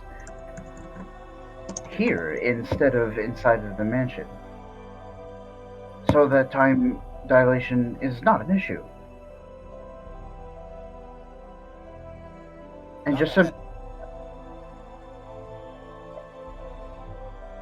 And just use your mansion as a backup, a last resort.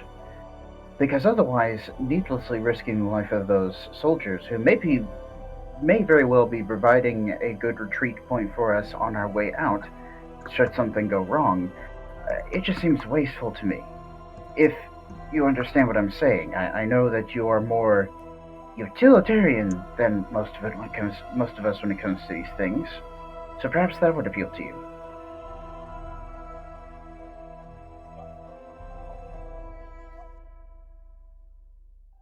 You can see on his face that his brows are like knitted intently, trying to trying to make this sound appealing to you.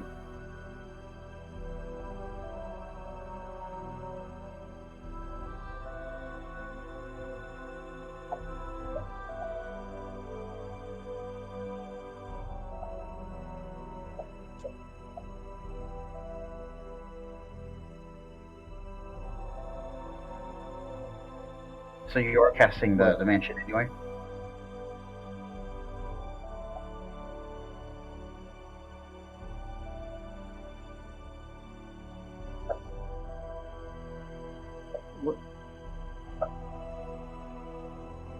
What's the casting time?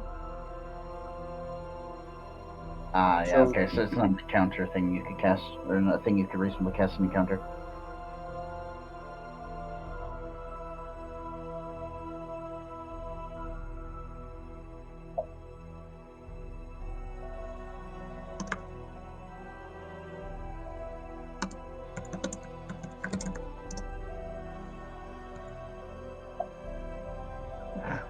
Imagine that it passes in normal time, 24 hours, rather than in the dilated time that we're experiencing. Wouldn't that mean that it seems to us to last less than an hour? In that case? Or seems to Dante? Right. So that 1 hour outside of our current time dilation would make it seem like less than an hour to us here, but it's actually just an hour. It just seems like less to us.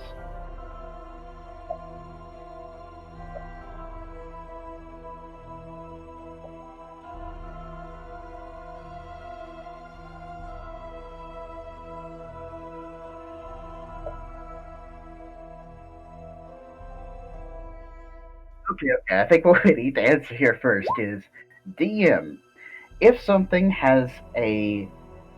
Actually, my minions! Hang on. Okay, hold on. First off, if something has a duration time of 1 hour, does that count as the 1 hour outside of time dilation, or does it still count as 1 hour inside of time dilation? And furthermore, if that thing is creating its own pocket dimension, does that pocket dimension adopt the current time dilation that we are experiencing now, or does it take a normal time flow, like as if it was cast?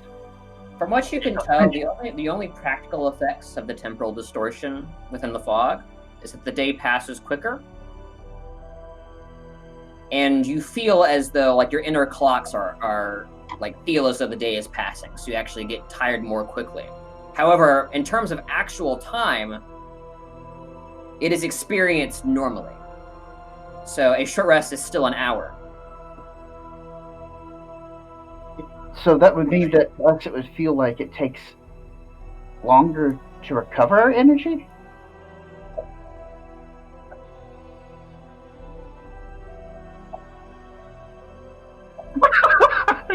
Let's go with the double Dante approach.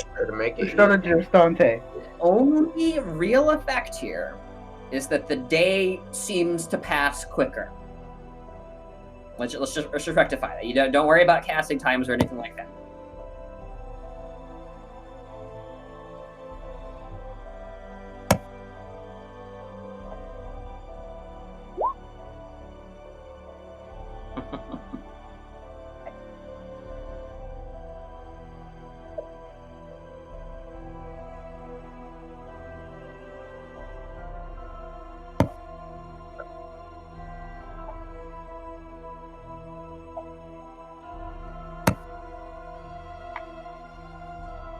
Assuming the concepts, then they would actually appear more quickly. You wouldn't have to wait as long, right? Yeah, Donnie, remember, the math was you perceived 15 minutes passing, but the sun moved 2 hours worth.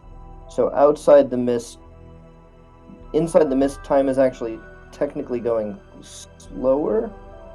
Like, less... Yeah, slower. No, anything that is outside the mist is normal time. Anything inside the mist it's been accelerated. Nothing outside of the mist. So it's not slower. It's just that we have been accelerated. Our time space has been accelerated. Right. Our time relative to the outside time is faster. Yeah. If we rested outside the mist, it would actually be less time inside the mist. Yes. But okay, hold on. That assumes that when we create a pocket of dimension, that it is not in some way tied to the current time dilation that we're in.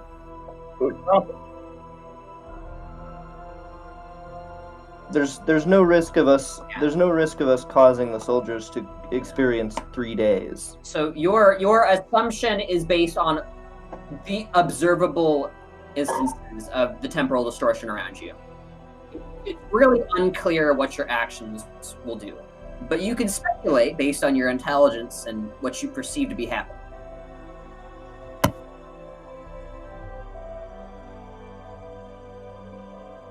Hold on, wait a minute. That's a really high level spell. But I mean, if we get a long rest out of it, then he gets that spell back. It's true.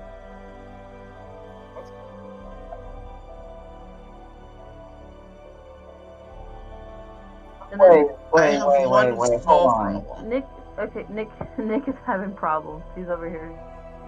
No, we're not. I still don't think we have it quite right. That doesn't line up. I don't think you're gonna get it quite right. I think y'all just need to decide. I still can't hear you, Caleb. He says that we're not going to get it right. We need to decide, and I agree with Caleb because bickering is burning time. Raji would disagree because this determines whether or not these guys are back at the camp are going to survive. So we do need to figure it out. This is actually something our characters are trying to figure out.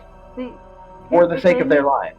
Here's the thing, is that if what Dante is saying is that the time dilation is faster on us, but if the pocket dimension adopts the normal time dilation, that means that we'll get a long rest through faster, and we'll be able to get through this faster. Yeah. But you won't know unless you do it. But Caleb,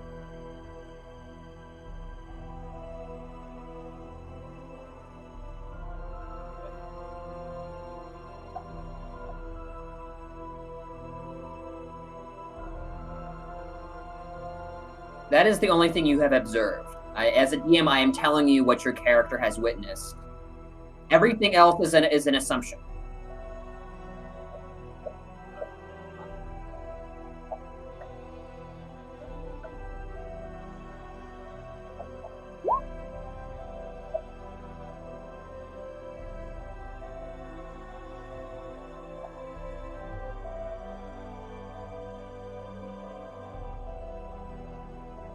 I have one.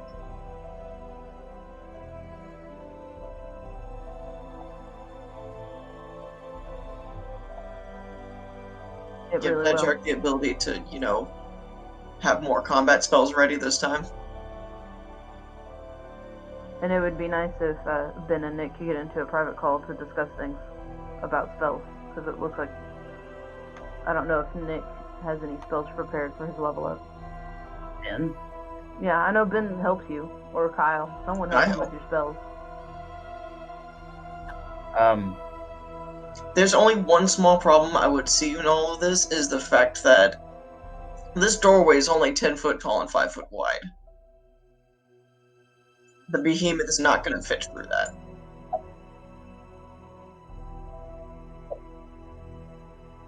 I mean, hang on. So the behemoth is a large size, right? Yes. The behemoth would be able to fit anything that is small. It just takes them a minute to get through. It's quite literally squeezing. It's called a tight fit, I think, in mechanics. But yeah, you just move at half speed.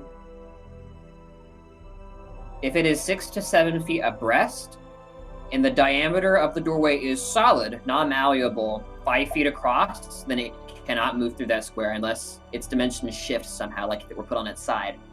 Well, it's the same concept of whenever somebody's trying to go through a tight space in like a metropolis, and they're trying to run away from the cops. If you're a medium-sized creature and you're going through a small space, you can still go through that small space. It just takes longer. I'm not expecting the dimensions of the building to change for the sake of me. I'm actually taking time to get through a small space.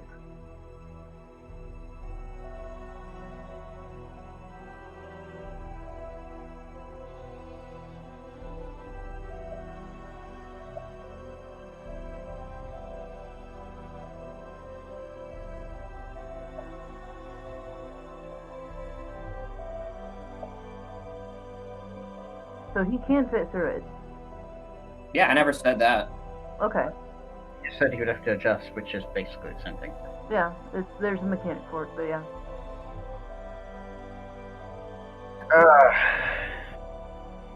Have we So come? then we're gonna leave the war wagon to the passage of time and to the potential assaults of undead.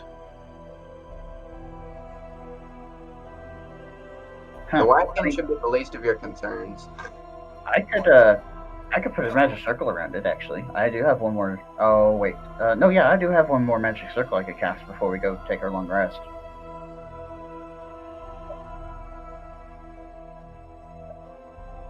Wait. No, because hang on. Because Caleb is over here saying the wagon is going to be the least of your concerns. He likes to give little tidbits. If we leave Dude, this, that literally had nothing if we to do leave with this the story. space, I'm just trying to get her to do if we leave this space, then we're basically leaving it wide open for the enemy to just prepare. It's as if we're giving them a bait and like, hey, hello, how you doing? Come and eat our souls. You have 1 minute to decide. That had absolutely nothing to do with the conversation. I was just trying to get y'all to do something because I'm getting bored.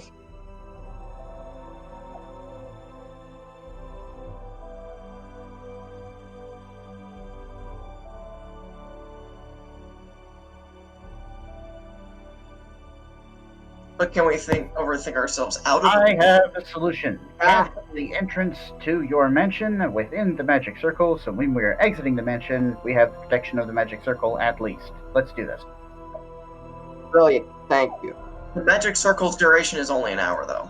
Yes, but presumably we will be exiting before an hour is up in this time dilation. Otherwise, we will learn. Otherwise, we will learn. I could also.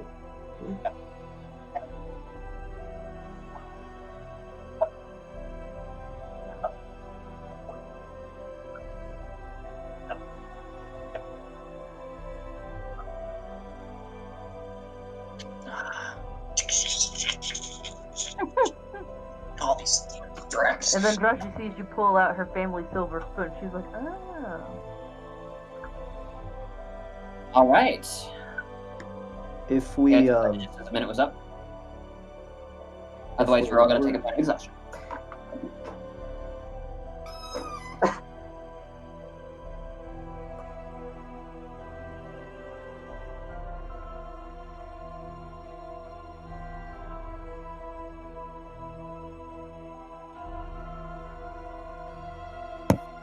Sure. Yeah, sure.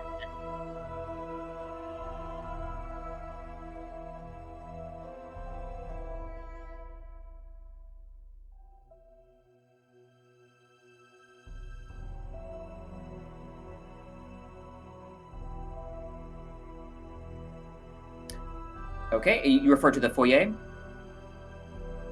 Okay, let me make a really quick, I'll just add like a hay stack there.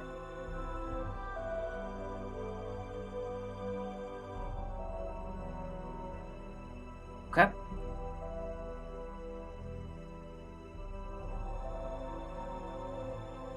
Oh, I'll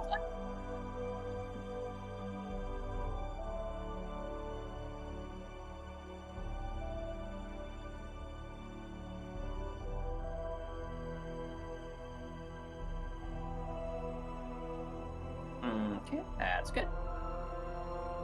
All right.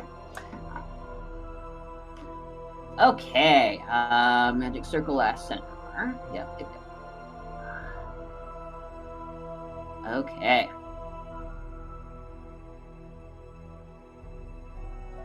Okay, it does not expend any of the following components.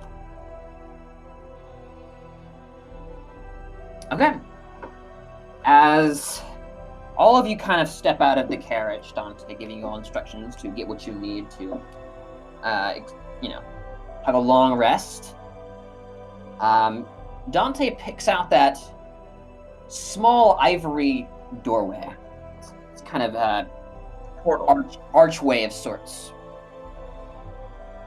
As he lays it onto the ground.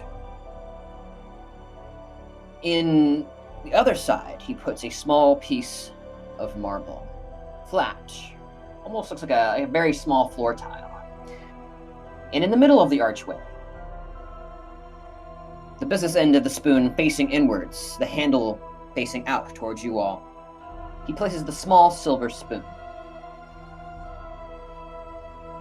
He begins to incant for about a minute. All of you kind of, those of you who know magic, beginning to become fascinated by the ancient incantations he speaks.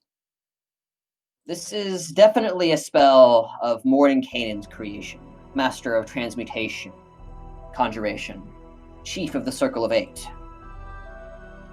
The mansion is a spell that has been used for many years, and its versatility and reliability have never truly diminished. What Dante is accomplishing is to create a pocket plane of existence, something that most wizards can only dream of doing. At his conclusion, with a wave of his hand, the portal grows inside, the silver spoon, the marble, transmuting into a dull reddish glow as the ivory archway grows in size. 5 foot high. Is it 10 foot or 5 foot high? 5 foot across for sure. 10 foot high. Yes. It shimmers with a slight translucency. You see flames dance across the surface of the portal.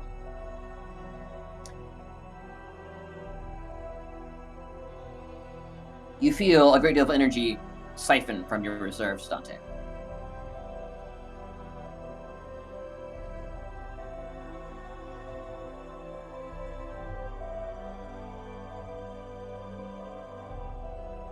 Certainly, yeah. Katragram, after having finally gotten the behemoth out of the straps of the war wagon, will slowly be coaxing it, attempting it to push through the portal. All right. Katragram and the behemoth go first. As the behemoth stares into the depths of the portal, slightly apprehensive, Katragram gives him like a nice friendly pat as the behemoth has to almost turn diagonally, kind of putting its front feet up and like kind of bracing itself against the side of the doorway and pulling itself in along its side. Poor guy. Its face goes to the portal. You don't hear anything. Katragram kind of gives it a nice little push. Let me actually get the token. 1 second. As you have no idea what the behemoth is experiencing. Yeah, knowing Dante, this could be like Next. a very comfortable plane of hell. A very comfortable little portion of the plane of fire. Yeah. Just a little like brass mansion outside of the literal city of brass. I think that's called purgatory. No, you're thinking pandemonium. Betrayal. As a full 10 seconds has gone by since the behemoth went through, and everyone else is still apprehensive to go through. Well, Katragram immediately goes in afterwards. Okay. He's not apprehensive. He's making sure the behemoth got through safely. I was about to say, why would y'all force the behemoth to go through first? That's just mean. That's because I'm trying to make sure that it can actually get through the door. As Katralgrim, you feel as though a slightly warm, gelatinous substance is kind of tugging at your being. As Ew. you pass through the portal, and all at once, you kind of feel the tugging just... You find yourself on the front porch of what you can only tell to be a mansion amidst a sea of darkness. Your mansion is a sea of darkness. 1 second, and I will put you on the map.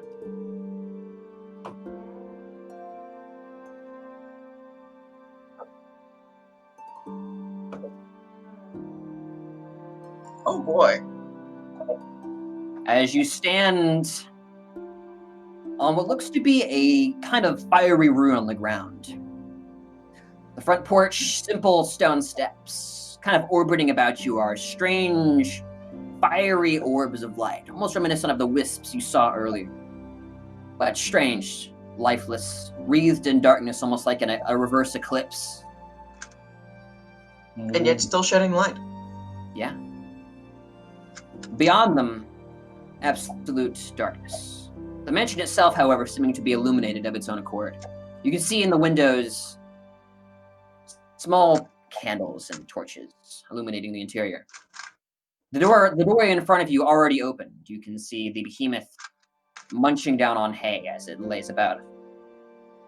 I mean, it's gonna need more than that to keep up its diet. Hey there, Kyle.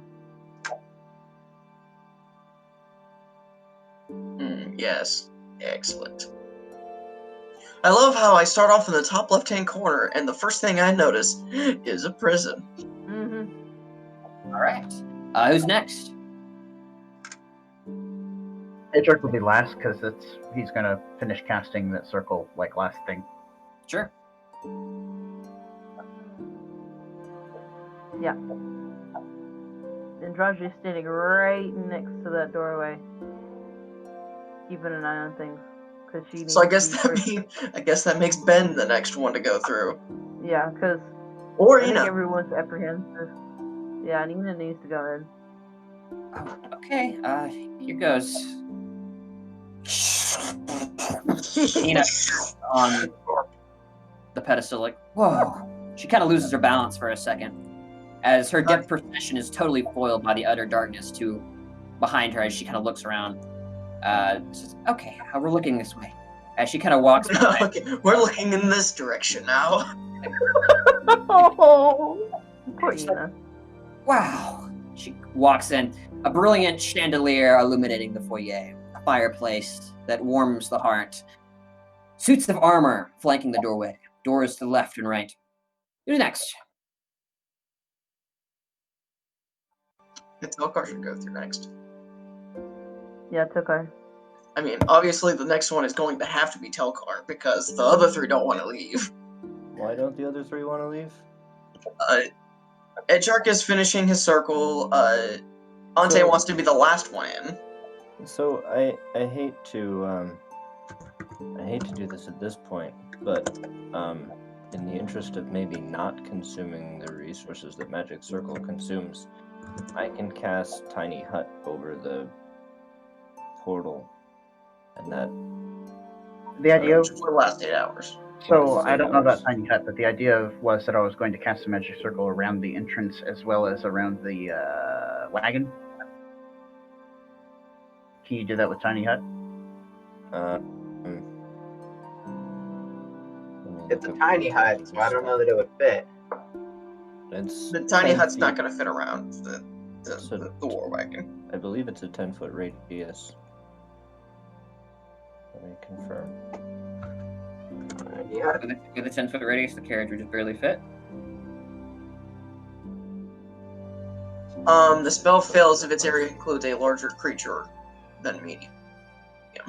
Not a creature, it's an object. Alright. 10-foot radius. Spell ends if you leave its area. So I guess stepping into a portal to elsewhere technically qualifies as leaving its area. I'm going to assume Dante gets the really fancy bedroom over here.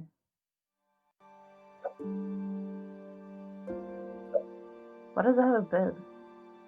In case he has to sleep, of I'll course. sleep. And Where does study. he sleep? Okay. Are you casting Leomund's tiny hut? No. It would immediately end itself. Did you makeshift treasures? Are you trying to... Because you leave its rate. Yeah, I see. Okay. Yep. You pass through. I guess, yeah. Yeah. Telkar, you find yourself standing on the front doorstep. I'm going to turn off my purple aura. Yeah, Okay, Your threatening squares.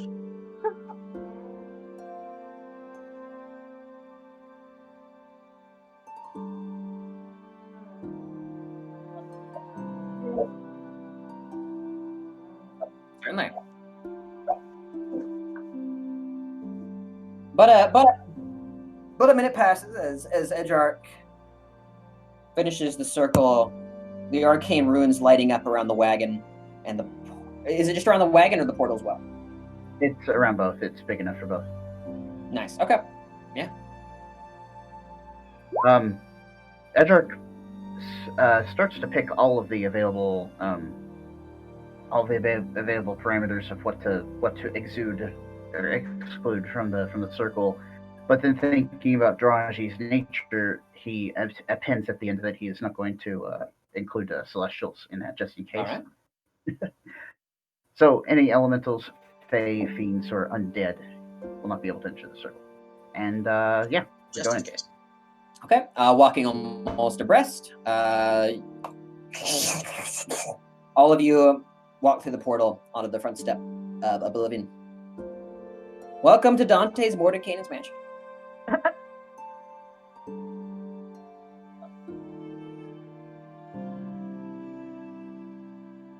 I thought they were complimentary, though.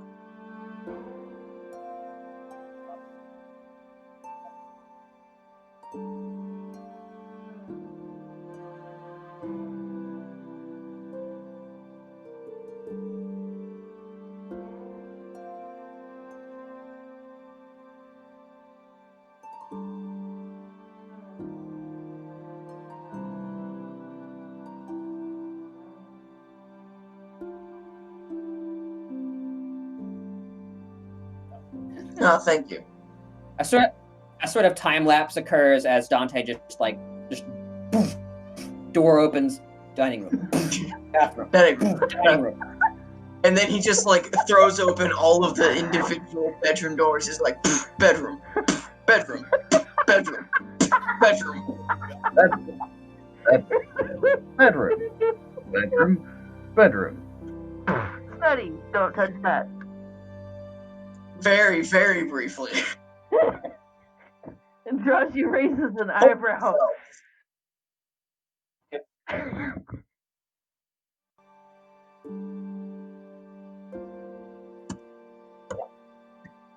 Forge!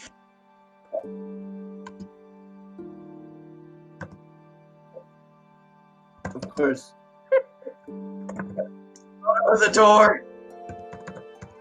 I have two questions. Trogram is washing So- himself up, by the way. You said anything we bring in is automatically pushed out. So that means we can't store anything in your mansion.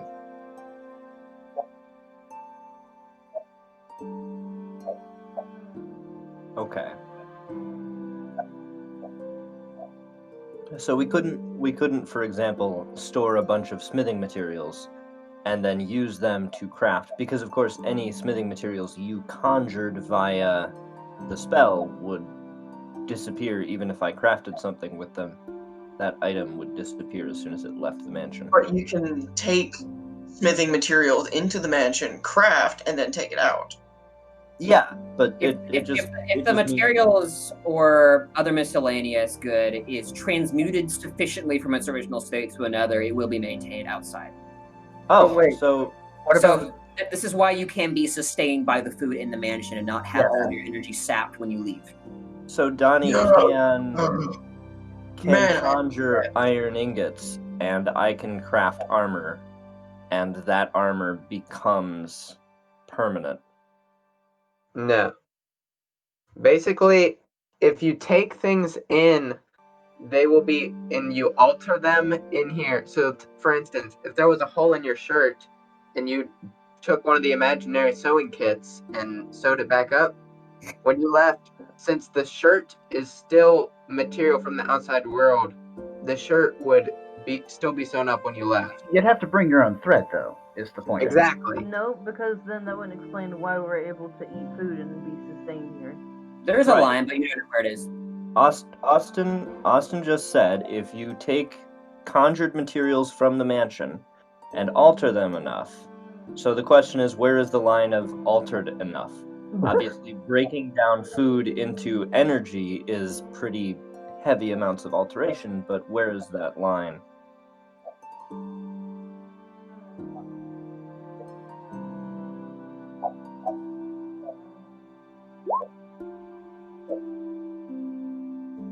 Yeah.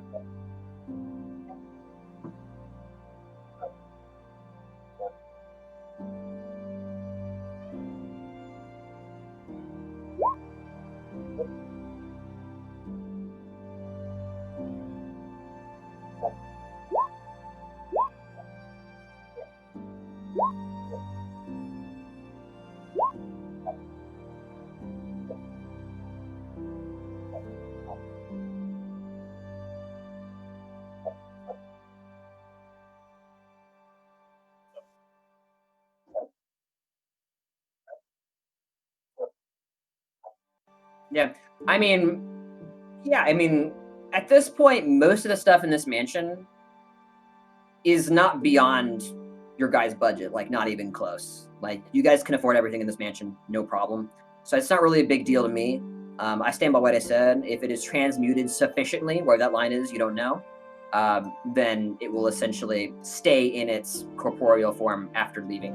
If I may, there are a number of spells of lower levels that can summon small amounts of material, mend things, for example.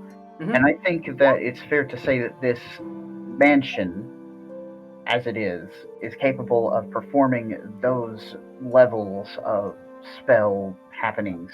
Oh yeah, certainly. Yeah, It's a seventh level spell. This is no joke. So that's kind of a way to explain some of the things, like you mend the hole in your shirt using thread from this ethereal area. It's kind of like using mending on your shirt, right? So it's kind of the equivalent of those lower level spells, but also in a safe area that is a massive expenditure of magic to accomplish. So it makes sense as far as that's concerned.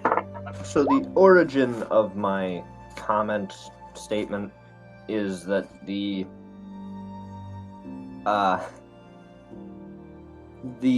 process of carrying raw materials to use in the forge into the storage room every time we conjure the magnificent mansion, and then having to repack them into the cart every time the mansion expires would be incredibly annoying. Yep. And, the forge is already stocked with an ample supply of basic smithing materials. Right, but thus my comment about the basic smithing materials would technically, raw at least, rules as written, those materials and anything crafted with them would disappear on leaving the mansion.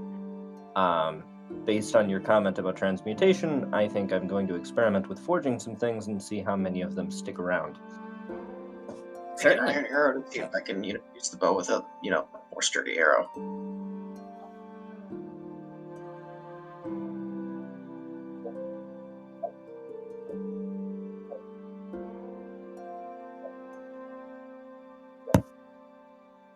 A large smartboard. Would you like to ping where this is? Like, is it up here? Yeah.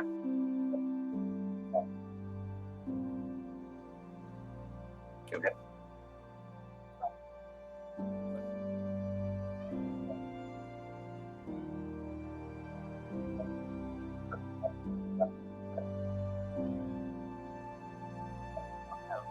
But we can't keep things here. Except for 24 hours.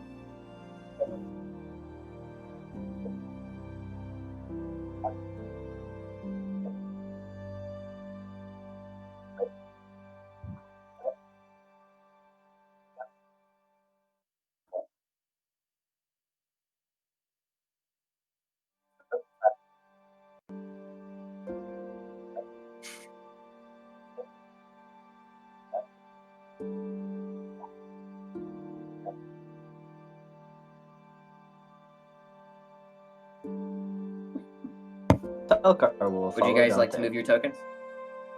Yeah. Gotta love hearing that. Telkar will follow Dante. I'll go up there, and he walks there, and he's like, okay.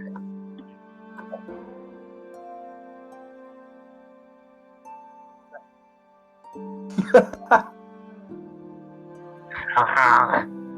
Would you like to move your tokens, Dante? After taking a meal, Edgearch is going to probably like huddle up on this couch next to the fireplace and like pull out his spell book and some other stuff. No, he'll probably take a seat at this table right here. Pull out his spell book and everything, starts preparing some spells and just relaxing in his like just slowing his pace, just chilling. And if Ina's interested, he will try to continue on some of the lessons that they started way back at the library. If she's interested in that. Sure. Yeah, she seems at least somewhat interested. She's obviously visibly tired, fatigued, but you continue, some very primitive things. Kind of give her a small review before she begins to kind of lose consciousness slightly.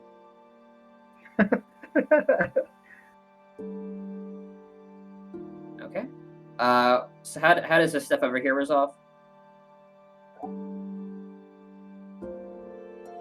Shoot. Telkar will ask, "What's this is your place?"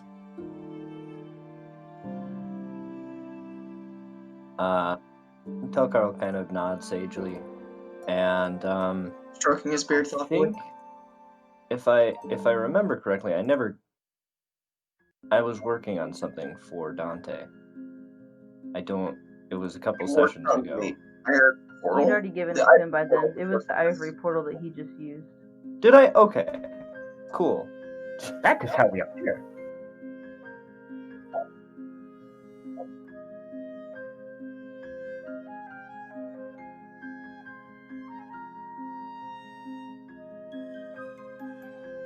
Yeah. Patrolgrim's No, I already. mean- He's off washing himself. Yeah. You find the water basin is, as you look at it, you feel the door behind you open and close as buckets carried by invisible personages begin to fill it up for you.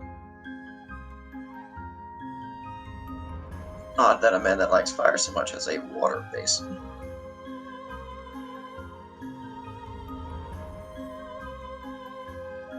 Yeah, You're absolutely right.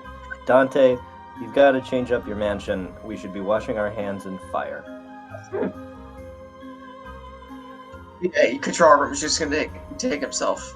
He's gonna really intricately scrub himself down of all the grime from the past couple of days. Baptized in the holy flame. Well, I mean, before we got into detail about Katrargrim's bathing habits, Dante actually asked Telkar a question.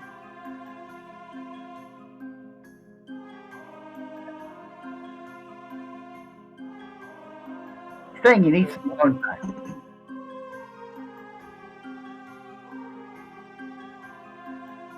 Mhm. This Oh is yeah, that place. Telkar understands, and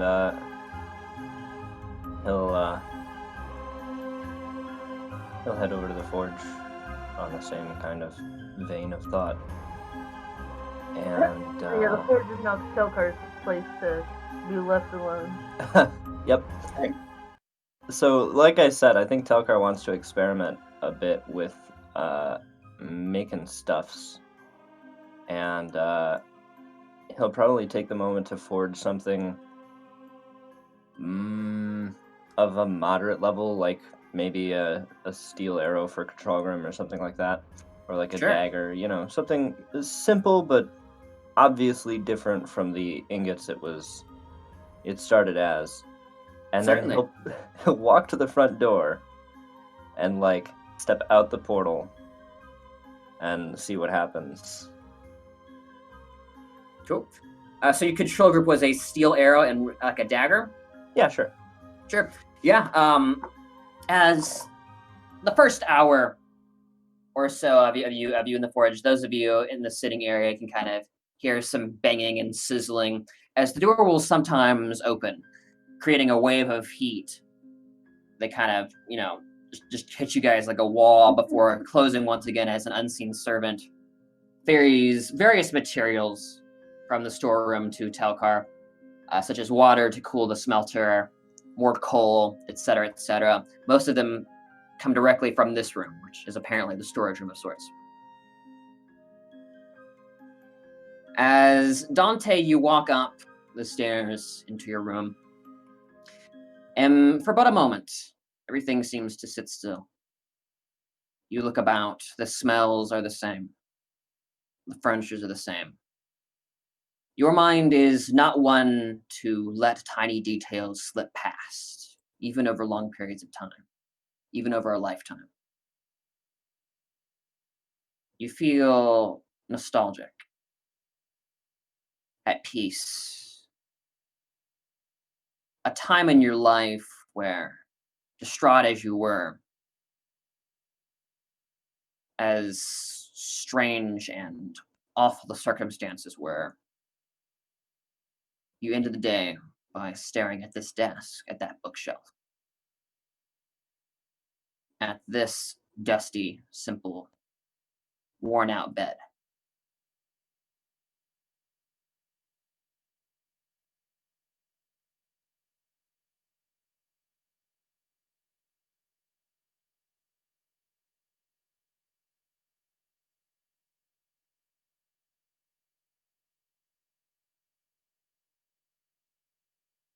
Yeah, as you look out, you can remember the simple visage of Israel forest in the distance, the desert of Urs, out the other window.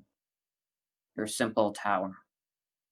As the feelings of solace and peace wash over you, the disturbing feelings as well do so in the back of your mind.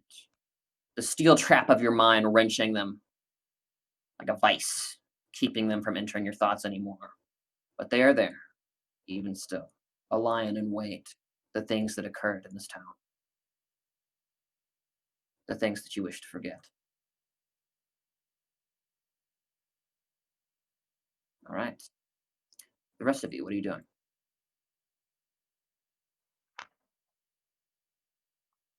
I think. Leveling up. Yeah, you need to level up. Draji is going to be cozying with Ina on the big cushy couch and just sort of like be impressed at the idea that Dante could even make something as refined as this. Yeah. And just sort of like feed Ina grapes, and then like she'll take a grape and then she feeds Ina a grape, and then she's like, man, like I didn't know that Dante had it in him. Half dead Ina just barely opens her mouth when you feed her a grape. Like her eyes closed, like slumped against the edge of the couch. As you guys kind of just examine the mansion about you, every detail and facet, many of which seem to be very familiar.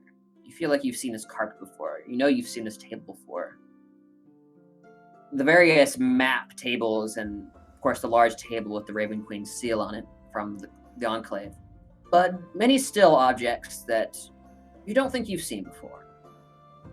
But knowing the pattern, perhaps these objects are indicative of the breadth of Dante's travels, all the things he's seen.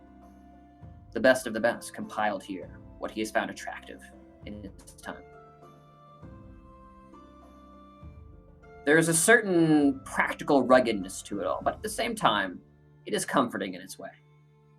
A certain degree of warmth and coziness within the walls of the mansion. The darkness, cold and frightening outside the windows, seeming not so oppressive within the walls. The fire and company keeping you busy.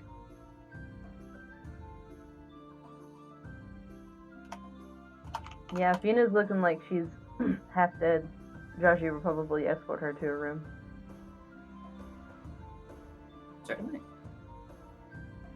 Telkar, as you exit with your dagger and simple steel arrow in tow, you hear sounds from the washroom as the behemoth, its stomach stuffed, is just coiled up on the floor in front of the hay. You have to kind of gingerly step over its tail as it's kind of in the walkway. As you walk out the door once again, and once more you are in the cold, foggy valley. The wagon sitting demurely, the circle of arcane energy surrounding. When you do so, you suddenly feel the absence of the objects in your grasp. You look down, nothingness.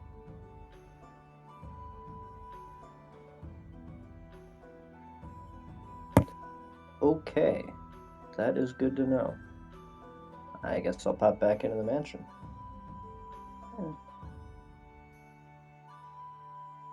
Okay. Tokar, if there are further tests to conduct, perhaps you could just give me a simple listing of what things you would like to do, and I'll tell you what works and does not work. The rest of you, would you like to relax and just take your long rest here? What is Trogum doing? Is he still in the bath area? After taking a good 30 minutes, scrubbing every inch of his body down, he will put himself in some clean linens.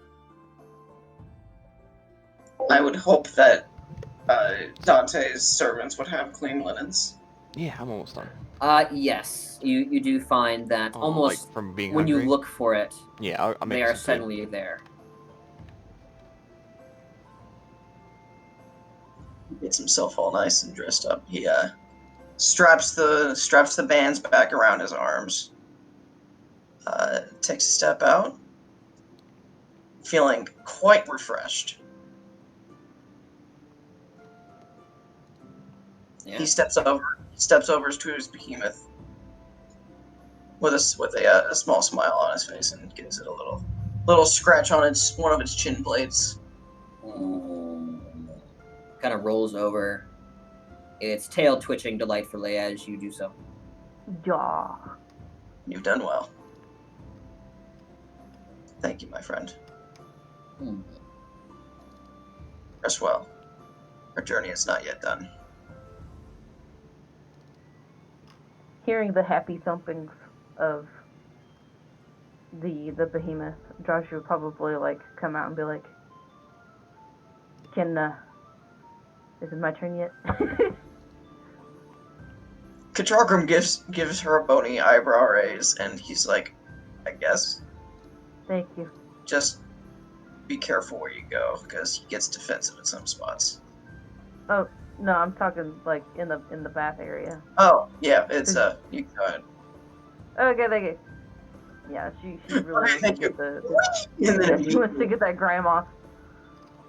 All of the undead grime, because you don't understand, all of the ectoplasm exploding, I think 6 or 7 of them exploded on her, plus the will-o'-the-wisp. It was pretty gross. I mean, Katrogrim got at least, I think, one died, or a couple of them died near him. They didn't actually explode. So I guess either way, the sensation is still on her skin. She needs to get the ectoplasm feel off of her. I think it's fair to say that everyone will want to turn in there at some point. Yeah. Absolutely. Yeah, you guys, some of you waking up from naps to get your turn in the bathroom.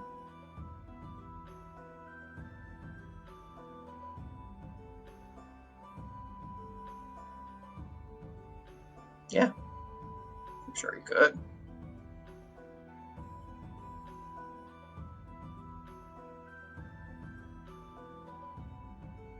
I mean, you can attune over a short rest. So you can attune over a long rest. I want you to see them. Which gym?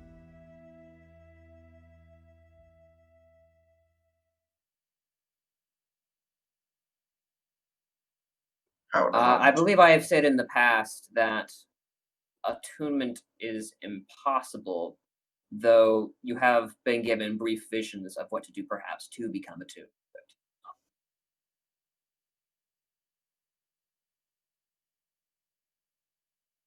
Yeah, after giving...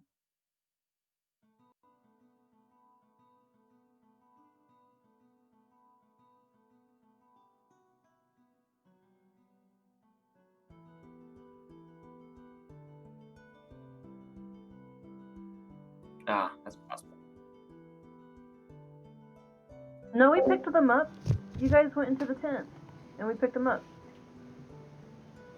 I don't think we specified that we did before we left. Talking about the spellstones? Yeah. I mean, I believe you picked those spellstones up Yeah. before the battle even took place. Yeah, you and Dante split between them. Okay, I don't remember that, but okay. I prefer that anyway. Yeah, once Katrargrim is done, entreating his behemoth, he's gonna let him rest. And then he's gonna come over here and grab some food. Some food. Certainly. Food. Well, the variety isn't exactly there. It is mainly simple breads, Eggs. soups. There are eggs. You see some mutton, some bacon.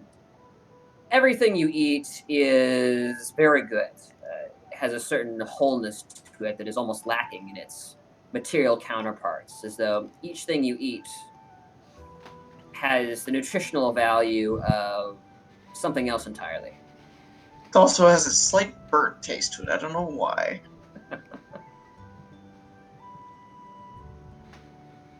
Yeah, he'll pick up like a small plate and pilot it up with a couple of things, and then he'd head over to the sitting area. Take the chair in the corner and be close to the fire. Actually, no, he'd sit at the if Edgearch's at the table, he'd sit at the table with Edgearch. Yeah, absolutely. Well, in this fashion, Telkar perhaps performing more tests. The bathroom being swapped between everyone. Dante seemingly content to spend all of his time at his study, too. Hi. Only really responding when called upon. As the moments pass, people just checking on him. Because, I mean, I had something that I was wanting to talk to him about because Adraji has never actually intently seen his contingency field used. So when she saw those little faces in the orbs and how they looked very similar to the wisps, she herself probably would want to talk to him further about that. Okay. Yeah. Draji, So, or Dante rather, you hear Draji kind of at your door. You hear the usual paladin steps, the familiar thump, and then there's like a pause.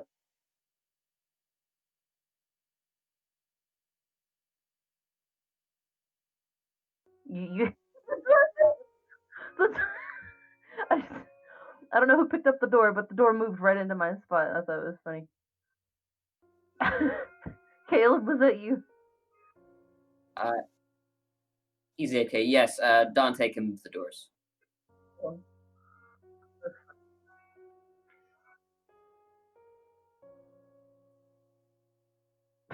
The door. Yeah. Yeah. So you crack open the door. She barely. She has her hand up like she's gonna knock, and she was like, "Is there some place where you can talk privately where we know the others won't just come up?" Okay. As Dante almost answers the door before you get there, you see his face. While similar to that you see almost like a. It seems more relaxed somehow. And as he walks out, the slight steel in his mind begins to return as he walks down the hall, showing you to the meeting room.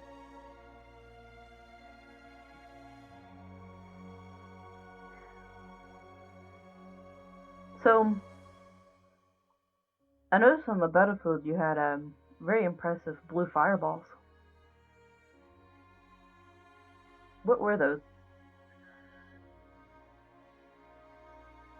And Does Ethereum sound familiar to her?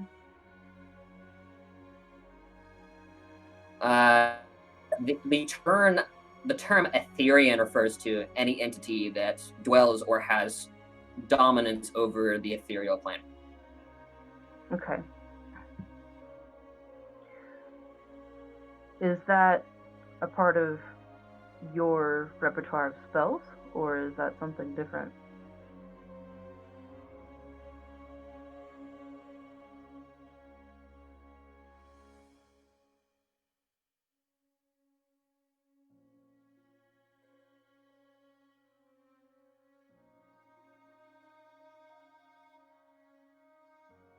Have you ever taken a good look at the little blue orbs that you were absorbing?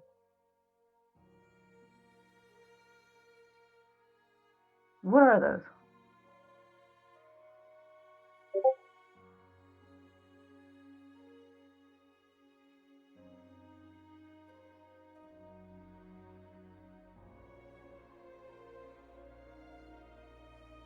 So, like, just fractured souls.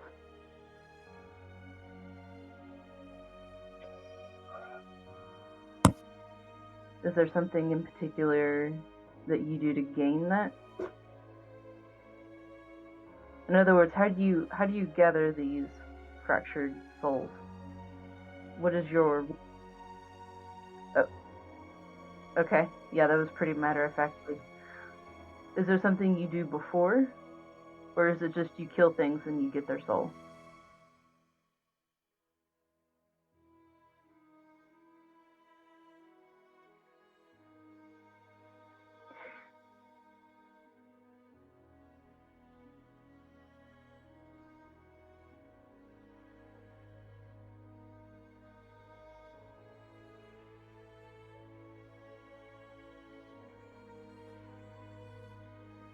Because the reason why I asked is that I noticed that you did something to the will-o'-the-wisps. You pointed at it, and then I noticed the blue orbs come to you again. Is there something that you did?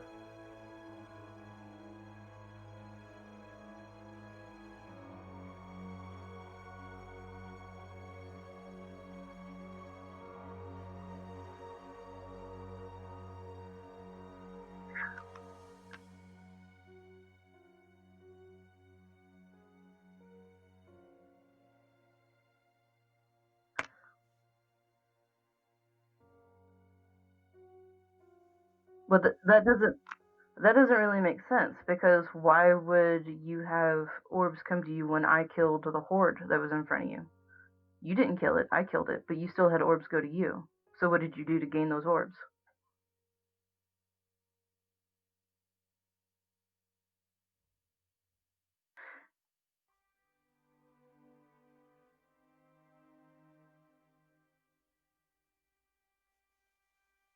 Donnie, you're killing me. You actually shattered it. You didn't use the bonfire on them. You shattered their souls. You actually used a life shatter.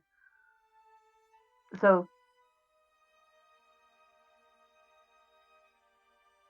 yeah, you did soul shatter.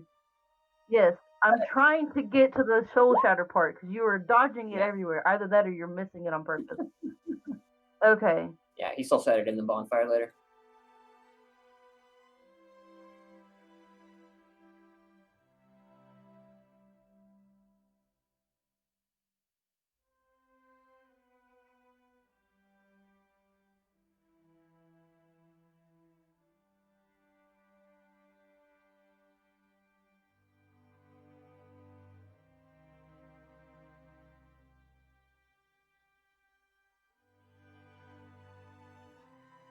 Trashy nods.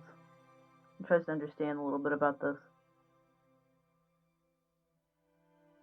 She'll turn to you and she'll have like this incredibly... It's very uncharacteristic. She'll have a very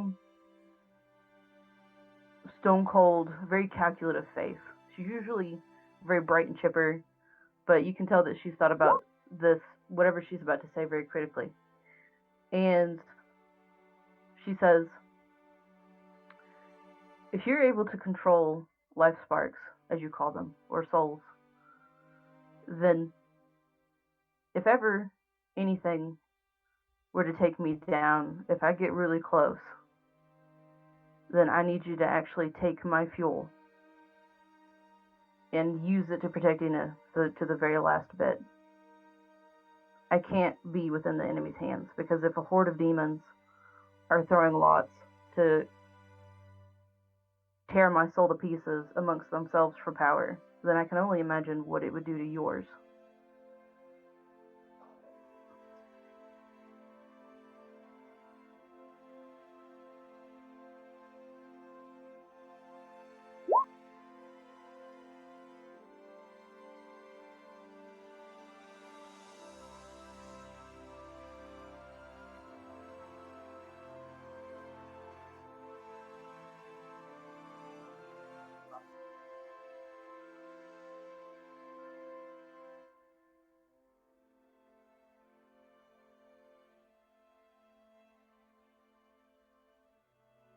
I don't really see it as an enslavement if I'm asking a friend to use the last bit of my will to protect everybody that I care about. I see it as an extension of my duty.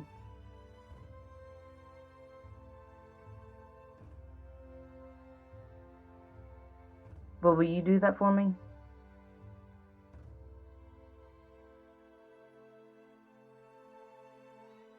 She nods.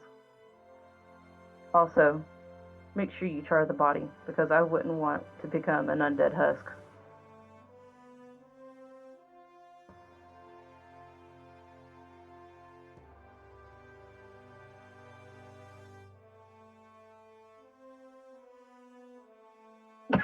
I'm sorry, Nick suddenly posed all dramatically. he like stretched really tall. But yeah. Okay. But yeah, she'd pat you on the shoulder and all like brotherhoodly and just be like, thank you.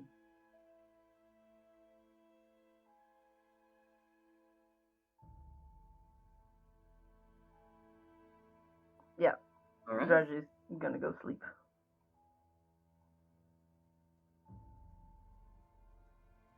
I will assume without further ado, the long rest passes. And of course, within the confines of Mordenkainen's mansion, it passes uneventfully. Tokar, after your experiments are concluded, I will give you the results.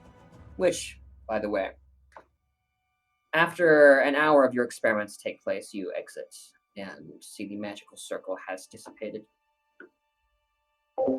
Now, the following results are noted.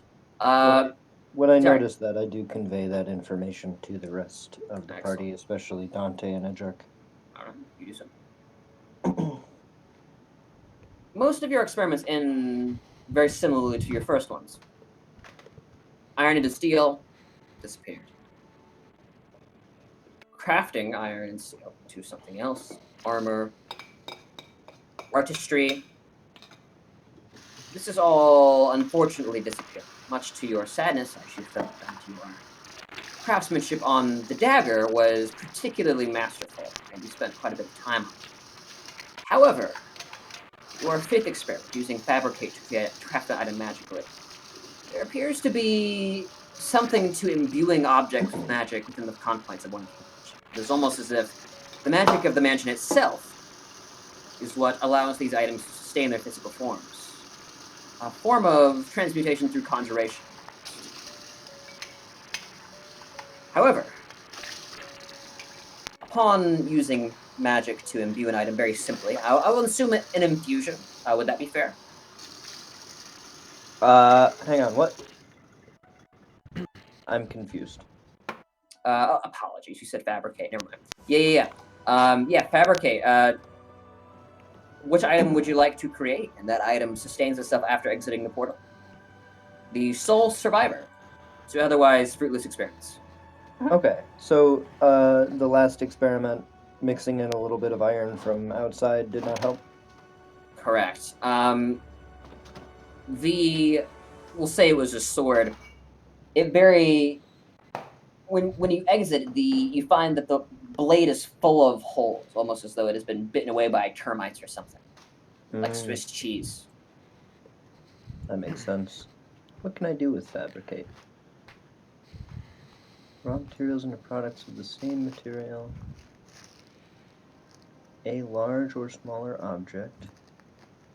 Working with metal or stone, no larger than medium.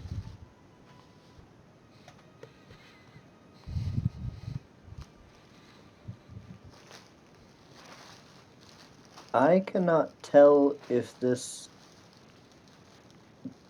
based on the description of the spell, would you say fabricate creates a single object with a maximum size of large, or fabricate creates any number of objects as long as they don't exceed a total size of large? Convert raw material into products. Cool. In that case, as if I'm working with metal, then I can fill up to a single 5-foot cube, Yeah, which could be quite a lot. it could be. Yes. So It's a lot of arrows, man. since it's 10 minutes, I may as well use fabricate to make as much as I want. So I'm gonna have a chat with Katrogrim and find out how many arrows he wants, and Certainly. just kind of make the rounds and be like, is there anything you guys want made out of metal? Specifically metal, nothing else. I mean, I can mix in other materials. So metal, jewels. Suddenly we're become bear trap enthusiasts. We found 3 large bear traps once, and we're like, yep, we need more of those. Use those and they called out earlier. Edric will say, I actually became fond of the tactical usage of small impeding objects through the last encounter. Perhaps you could make me some more caltrops. Yeah, Yeah, honey? the first I'm thing cooking is you breakfast, baby Tucker will girl. just give you the caltrops he has in his inventory. Right I'm making now. you toast, yep. Why make more when I can just give you mine? I mean, if Okay, I'm going I'll to make it with the big more jelly. anyways, then I can either restock my own or whatnot. I have two sets of caltrops that I gave to Edric. Do you want more than that? That's fine. Yeah, that's good. So whatever you end up doing, just calculate the total weight of the objects. Okay. How? What would you consider your maximum? The maximum for a 5-foot cube. What should I be aiming for? I mean, you can do that a lot, but the Mordenkainen's mansion does have, even though it is a magical place, it does have finite reserves of certain materials. Mm-hmm. It's Science!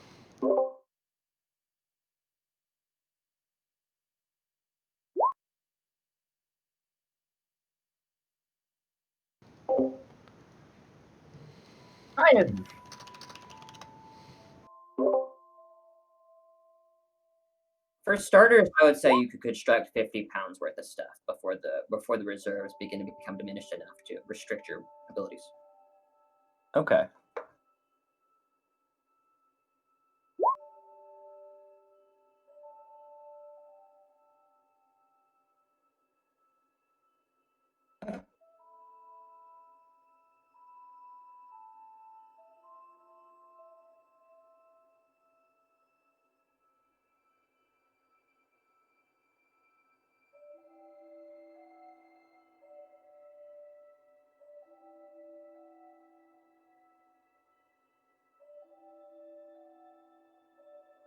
That's true, but 50 pounds worth of equipment is quite a bit. The only thing that would get into questionable areas would be crafting armor. But yeah, that's 1 cubic foot of iron if you stuck it all together into one and smushed it all together. Right.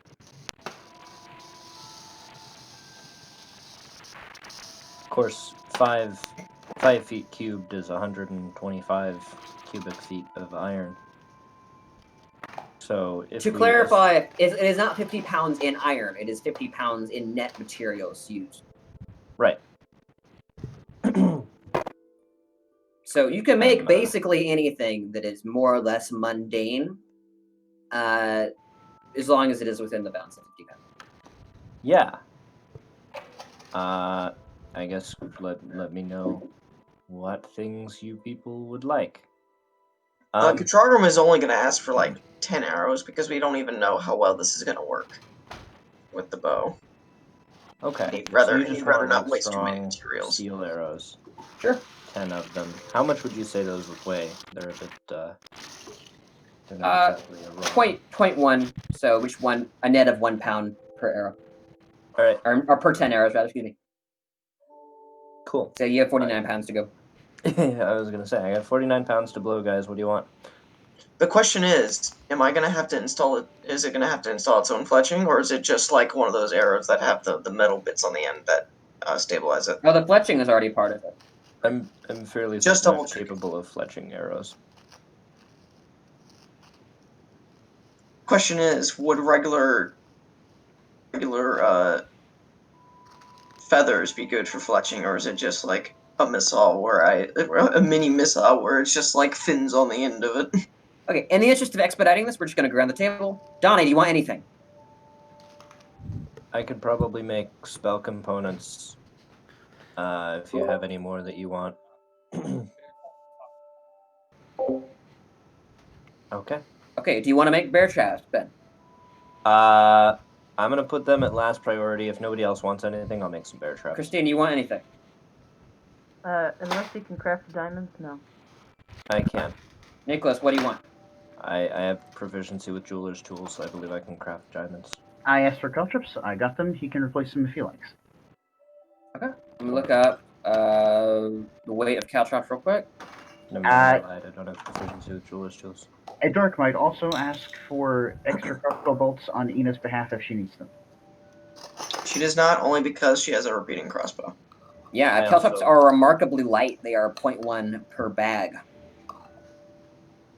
Did you want ball bearings as well, or just caltrops? Aren't caltrops strictly better than ball bearings? I believe Ball they have ball different bearings caltrops. cover a larger area, but caltrops can do damage. Ball Okay, bearings. And actually reduce movement if they do take the damage. Yeah, okay, I'll just stick with caltrops, that'll be fine. Yep. Okay. Do you want more than the 2 you have? Only if you care to make them. Otherwise, I'm fine. Okay. Put them down with bear traps. I suppose Katrogrim would be fine with his arrows? Or would you like maybe some blades for your beast's tusks or something? I mean, if he can fit some extra in that, it'd be nice to have some like, defensive plates for the beast or something to increase like the horn damage or something. It's certainly something I could work on.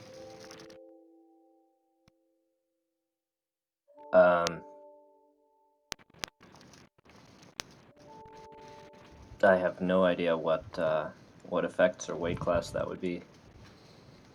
Armor is designed to be as lightweight as possible, even on large creatures. I would say that would be about 38 pounds of it, and you actually need to be making a check for me because that is still a question of craftsmanship. This is something you never attempted before. So I want you to roll me Smith's tools. You want intelligence, dexterity, or strength? Intelligence because it is more conceptual. The fabricate is doing most of the actual physical lifting. Awesome. Yeah. You do manage to create some basic plated armor. It is not one piece, as you are limited to each piece being 5 feet in dimensions. You're doing this all at once, just with all the materials you want. Mm-hmm. So yeah, a series of plates will fit over the behemoth, giving it a +2 to its AC.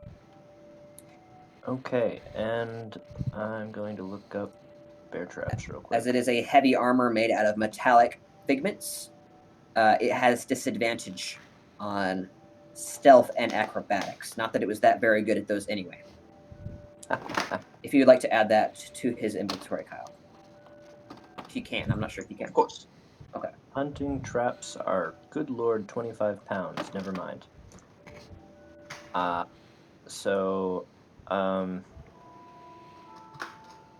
could manufacture as many more caltrops than Edgar could dream of. I'm just going to manufacture like a dozen more and distribute them evenly and store some in the cart when we leave and stuff like that. So we just have a total of 14 sets of caltrops around the party. And am I forgetting anything? So you make 14 caltrops, and you're giving how many to each person? I'll just leave them in a pool on the table and folks can take them. And this is to Ina as well. Is that right? Like I said, I'm just gonna put them out and say, if you want caltrops, take caltrops. Okay. Yeah. Just a pile of bags with spiky little cretins in them are on the dining room tables for anybody who wants some. Okay. I guess you guys can distribute those however you want. Hey. Just stay loud if you take caltrops.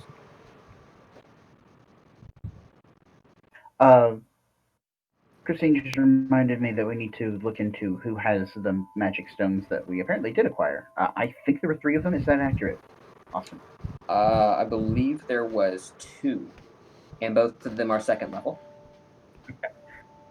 I was thinking there was 1 in the storage tent, and then, or I'm sorry, there was 2 in the storage tent, and then 1 in the wizard's tent. But if it was just 2, that's fine too. Kind of. I'll check out the recording. For now, we will just say it's the 2 level 2 ones. Fair enough.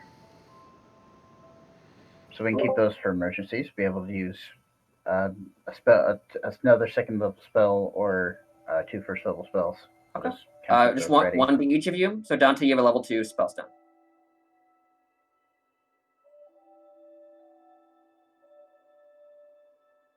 Okay, there's 12 left. Who else wants some?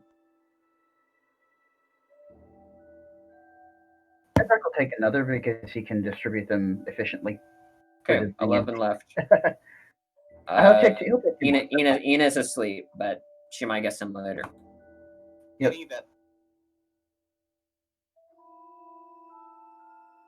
Yeah. Okay. All right, so we will just assume that the rest are put into the wagon in the inventory storage. Dante, would you like to add 11 to the wagon inventory? 10. I decided to take 2 of them. Up 10, excuse me. Okay, yeah. Okay. And that's on top of the 2 you already have, I think, Edra. Yeah. That's a total of 4 for me. Okay. All right, guys. Get all your health back, all your spell slots. Use whatever creatures you like. Long rest passes. What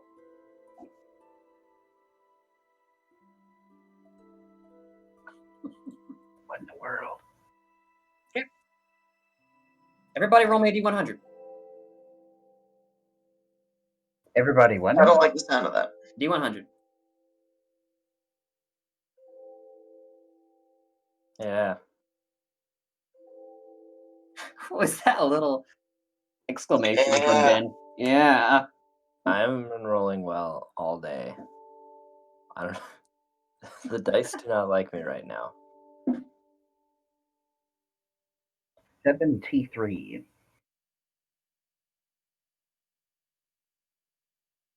Yes, she did. Okay. It is Telkar. The smithy, you're kind of, we'll assume this is after you sleep. You're up, just kind of finagling with the forge a little bit more. You look out the window and swear you see something massive shimmering in the darkness. Some kind of strange claw or fin-like projection very briefly enters the realm of light before shimmering off in the darkness once again. I think my reaction is to immediately cast the message cantrip and let Dante know what I saw. I probably would start with going, "Hey, Dante, how isolated is this extra-dimensional space?"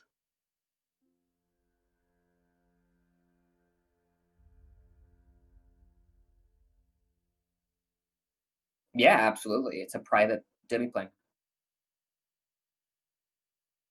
Yeah, pretty sure. Yeah.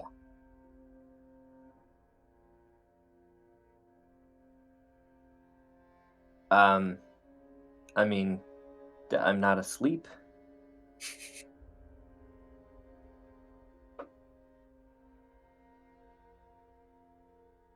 Yeah.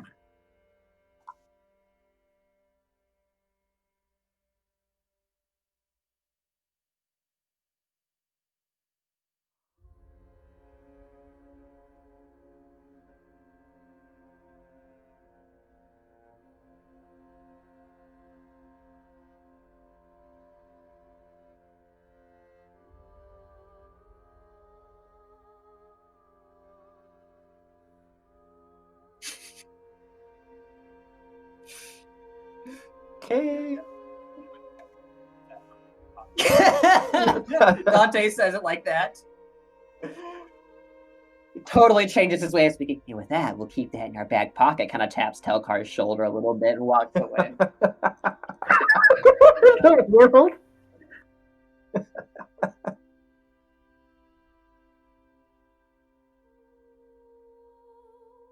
That's because Dante's actually relaxed for once. Yeah. Yeah, after just taking a second, just looking out the window, you kind of see Telkar kind of white knuckle, just holding one of his smith's tools on the side. Just kind of look for a second. You don't see anything, and yeah, you just walk away.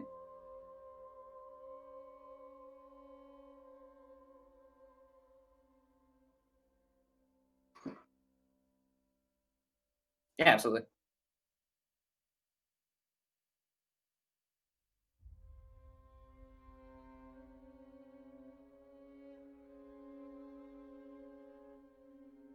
Okay, yeah.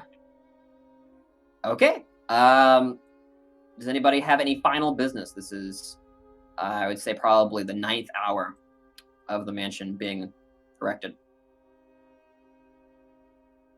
Trogram's good. Is there any areas outside of like this center hallway that he could actually test out like a single arrow? A single arrow? You could ask Dante. Dante. Kutragram will approach Dante.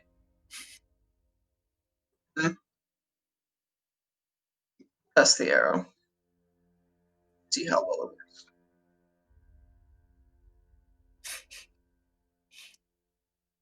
Free Wi-Fi bad. Kutragram raises an eyebrow. I need distance, mostly.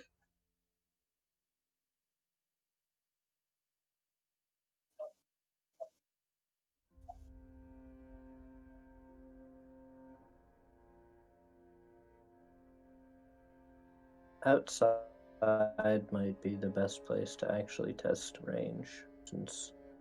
And the only thing is outside would be possibly dangerous. Well,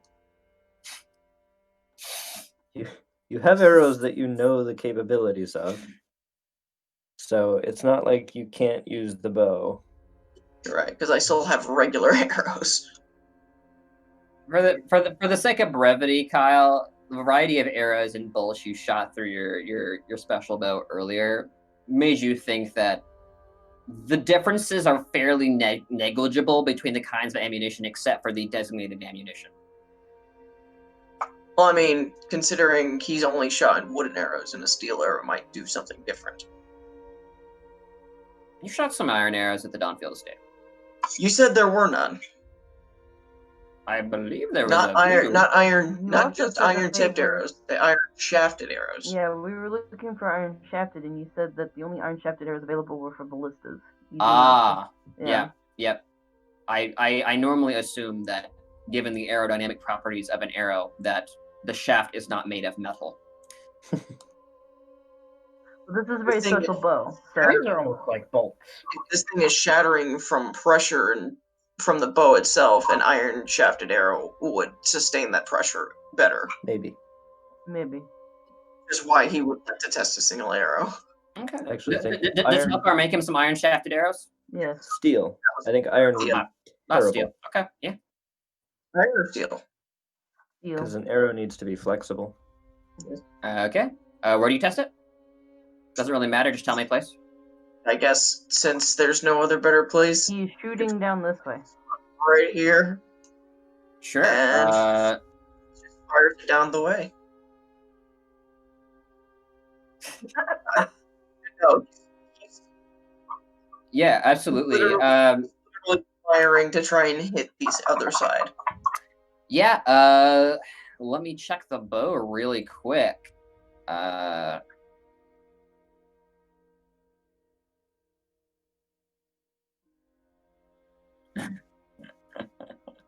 Wouldn't that be great? The magic would be weird. You know, Pew, pew, pew. don't give Austin ideas. Austin has enough ideas. We don't need to give him more. The max range is 40 feet. So yeah, you shoot, and while it does appear to be a particularly violent explosion, riddled with metallic fragments every which way, you see a kind of a fragment hover in the air for a second, just, and then you just see the smoke kind of, and the tiny little fragment just tinks to the ground. This table is just absolutely splintered and just riddled with tiny metallic fragments. The max range should be 80 feet. The max standard range. The max, not disadvantage range. Are you shooting it as far as you can? I'm shooting it as far as you can. Yeah, absolutely. It's difficult because before your test relied upon you arcing the arrow. I think there needs to be at least 40 feet of airspace at the halfway point if you're shooting 80 feet, which there is not. I don't think. How tall are the ceilings? Just 10 feet, right? Yeah, Like so yeah, the arrow will splinter into the ceiling.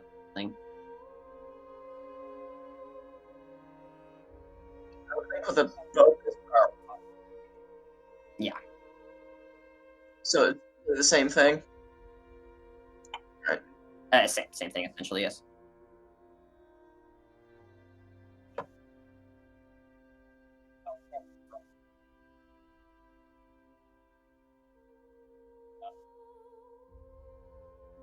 Yeah, that's the reason why I only wanted 10 arrows, just to, stock up a little bit more on arrows and make sure that they're not truly ruinous. Judge, as you stand flanked by these two kind of metallic plates of armor, you note that the make and design of it is impressionistic, but reminds you a great deal of yourself. Oh. All right. I'm assuming everybody reports to the foyer.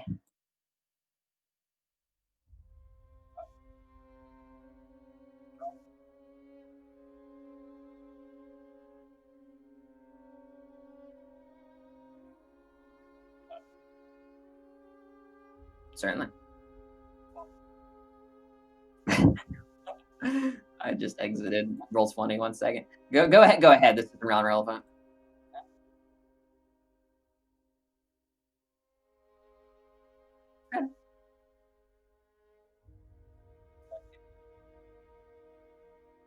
Says, "Are you sure? But like nothing weird's gonna happen, right?" Now that you've said that, something weird is gonna happen. Only 1,000 metal shafted arrows are just gonna pop in and just shoot everywhere and splatter into giant ice and metal chunks all over the place. Okay.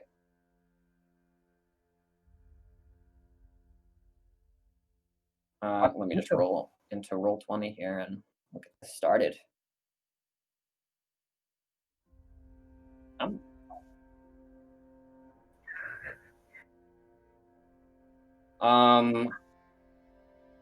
I also want to get this started. Please do that for the left, right chamber. Replace the creature in. I'm aware. I'm speaking in vague enough terms. Replace the one on the left with the other 2x2 thing, and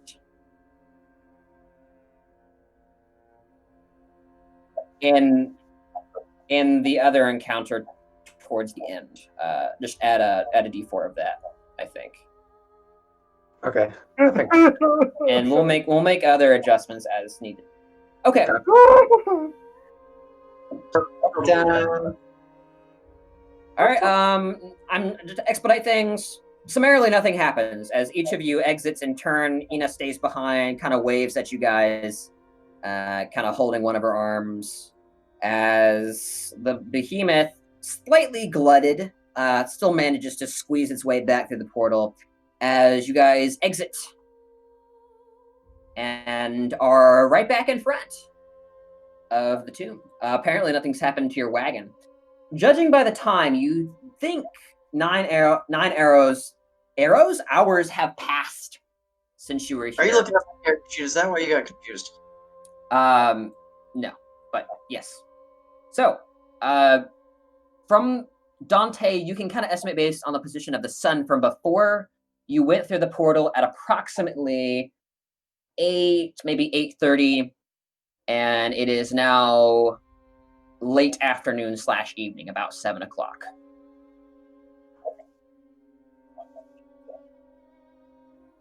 You don't know. Same day.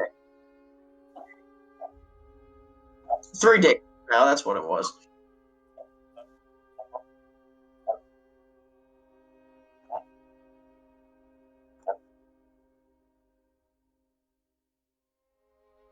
Certainly. The massive porcelain doors would certainly seem to accommodate the behemoth. And if you manage to get the wagon up the steps, probably the wagon.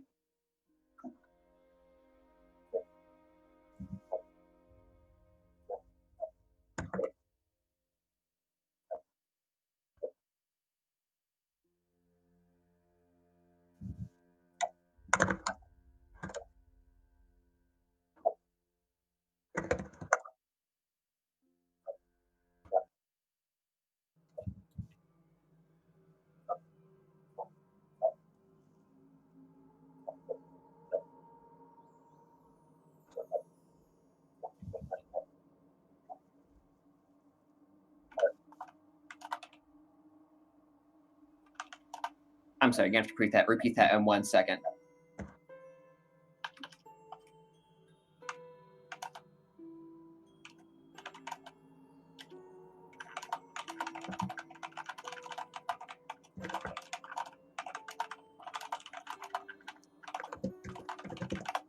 Thanks for your help, by the way, Caleb. I really appreciate it, man.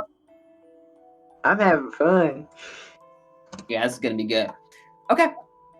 Sorry, Dante, repeat everything you just said. Yep.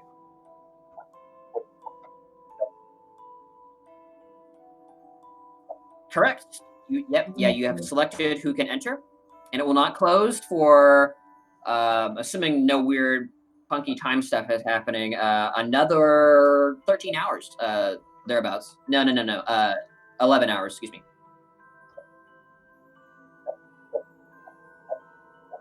Actually, I think it is like 14 hours. I don't know. It's a long time, dude. If it lasts for 24 hours and we've been in it for 9 hours, Yeah, then 15 hours. Yeah, 15. There we go. Thank you. I'm tired, guys. Okay.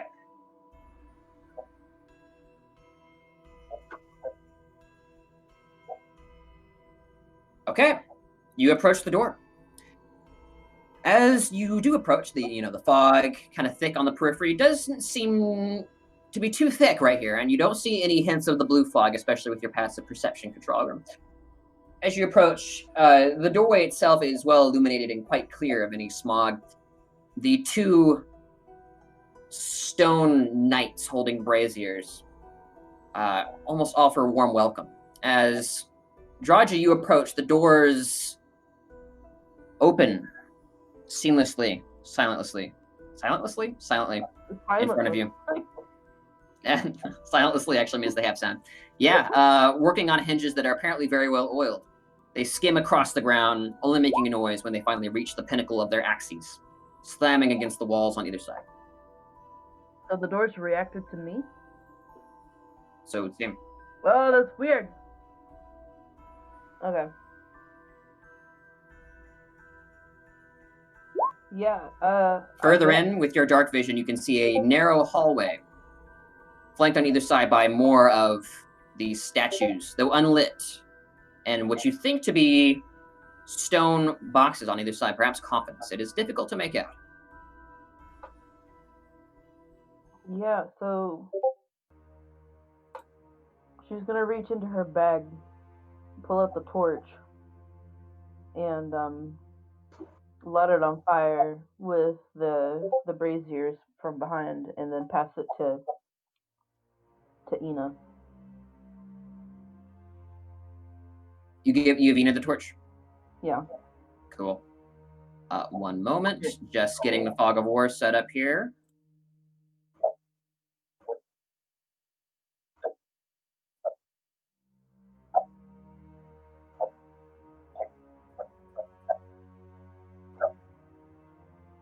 Yeah, also, Draji would light up her blade. Because if it's dark, then her blade actually gives about, I think, 30 feet of light. Certainly. One moment. Just getting this stuff figured out real quick. I think we're good. Okay. You Johnny on the spot, Caleb? You ready to go? Left and right are both solid. I didn't get whatever the replacement thing was, but I have lighting ready. Okay, cool. Yeah. Donnie isn't here. I don't know if you heard that. He's listening. We can move Okay. if we need to. You walk forward down the hallway, passing the torch to Ina. You walk forward, the two Stolcone knights with braziers ignite before you, responding to your presence. Ugh! This is not comfortable.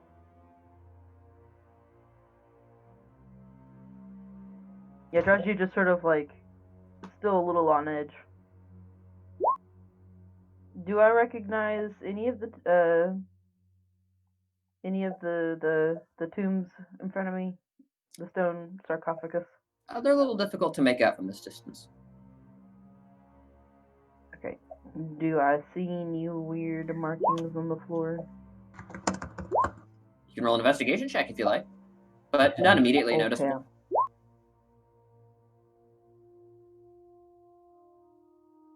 I rolled an 18. No, you don't see anything remarkable directly in front of you. Directly in front of me. Okay. Yes. Investigation checks apply to a 5-foot square normally. Mm-hmm.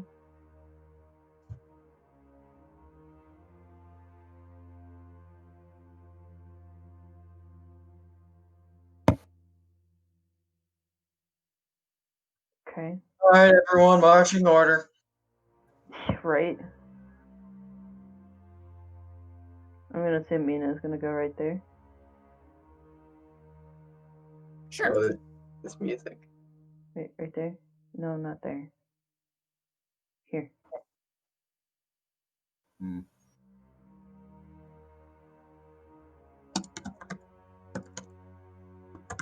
You know what? Draji's gonna do something. Oh no, not a thing. No.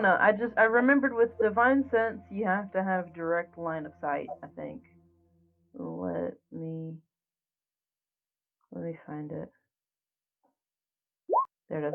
I think I have line of sight. That is not behind total coverage. Okay. But I can tell if the land is 50 feet. still... I can tell if the land is sanctified or desecrated. Absolutely. Consecrated or desecrated. You determine that the ground on which you walk is sanctified. It is consecrated. Okay.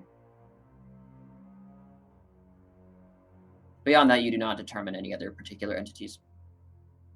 For being sanctified, this is a very ominous music. Mm-hmm. Very sanctified. Very sanctified. Alright, so I'm right next to the sarcophagus. Can I see a name or anything? Yeah, on this one. Yeah, you determine this to be a long-lost relative of yours. All right, everyone. Perhaps 6 or 7 generations back. Certain Tarkarn Dawnfield. Tarkarn. Karn. Tarkarn. Okay.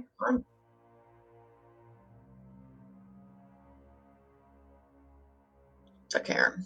Do I notice any weird scribblings on the sarcophagi? The runes upon them appears to be an ancient form of common, written as it was by old humans. Beyond that, you determine runes upon the surface of the coffin that you don't immediately recognize. Could you move? The common in question merely states the lineage and time of death of the individual. Who is their mother? Who is their father? Who did they sire? What simple notable accomplishments did they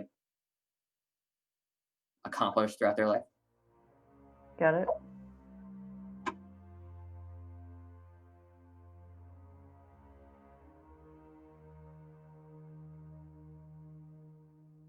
And they don't look like they've been tampered with, like anybody's tried to open. No, they appear to be perfectly in order. They are stone porcelain masks of reverence and memory. Caleb?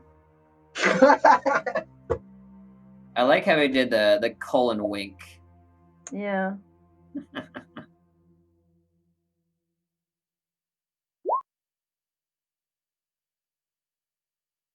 I'll move Dante. I was about to say, can someone move Dante? I'm still stuck in the back. Control group was like, somebody move Dante, please.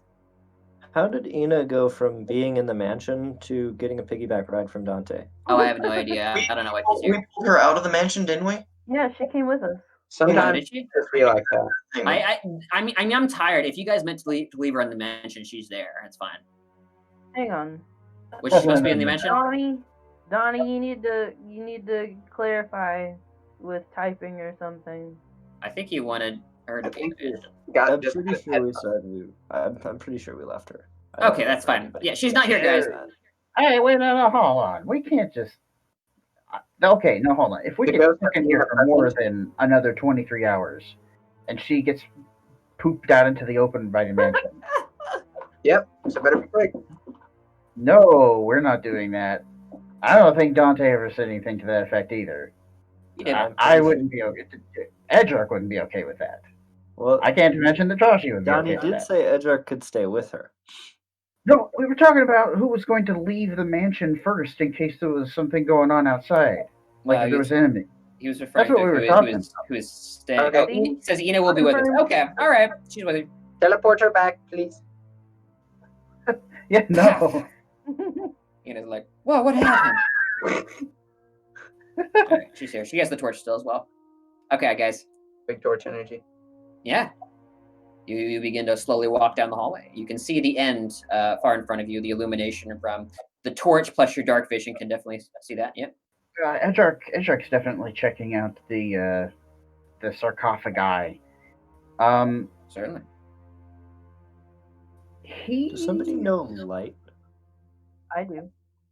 You could cast light on my homunculus, and I could have my homunculus fly ahead. Ooh. Yeah, so Draji would do the quick incantation and boop your homunculus's nose. Nice. Telkar, can you activate your homunculus and have it fly ahead? Yeah. Okay, let me get Just- the homunculus token real quick. Give us the ability to see, because if I'm not mistaken, the way light works is you can see anything within the light source, but you yourself don't have to be within that light source. Yep. You have So- control over your homunculus. Okay. Cool. So a light source Need to that start is lighting things up for this thing. a light source As- that is away from us is more useful as it does not reveal us to an opponent as effectively. So Caleb, Telkar doesn't have the ability. You do not have the ability to see through the eyes of your homunculus, correct? I do not have that ability. Okay, Okay. yeah. The homunculus just flies to the end of the hall. You can see kind of light kind of following him as he kind of lifts off from Telkar's shoulders. Its wings beating faster and faster until it reaches almost like a hummingbird-like speed.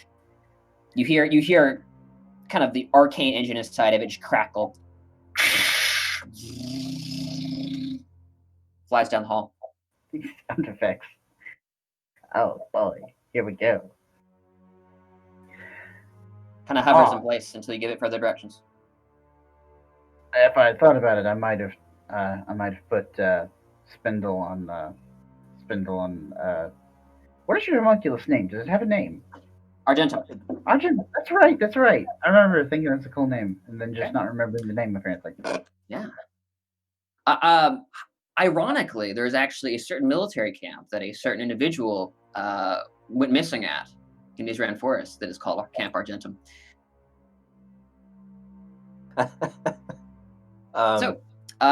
Raji, as you approach the braziers on either side, they've got to stop doing that. For the record, Austin, I don't know how you want to rule this.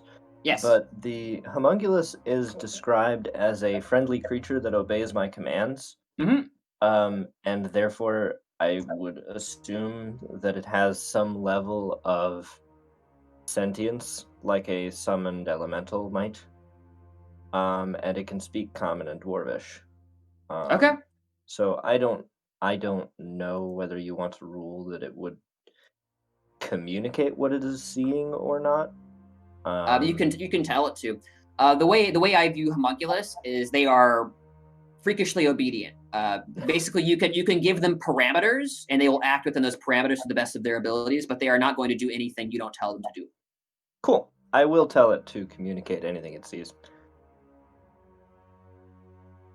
Sure. Let me get my Argentum voice. I think that would be a standard order when we're exploring a place. Are you going to reverse to a voice like this? Tiny metal dragon voice. I can't wait. Hold on. I'm trying to. There we go. Okay. All right. Large cavernous space detected. Coffins, braziers. Nothing further to report. I love it. It's perfect. You like Gibbon. I think it's cute. Love it. All right. Donnie, where are you? When Austin was talking, I half expected him to say, large cavernous space detected, coffins, braziers, adventurers.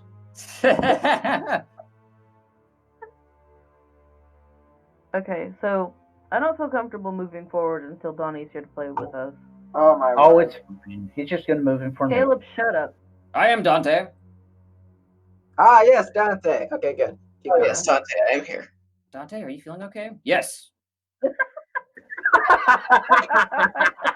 Yes, I'm feeling rather grand at the moment. Of course he's When feeling. Feeling a When little the bit DM role plays with himself. myself. When the DM doesn't have players to play with him, he just role plays with himself. Yeah. This is how I go to sleep, you guys.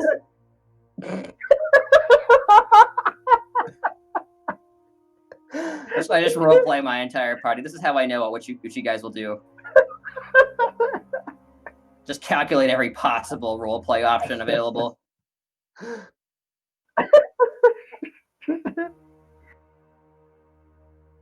gonna peek around the corner. Yep. I'm peeking. If you want to give me control of Dante, I can do that. Sure. One second. Just kind of keep him in formation, so you don't have to worry about it.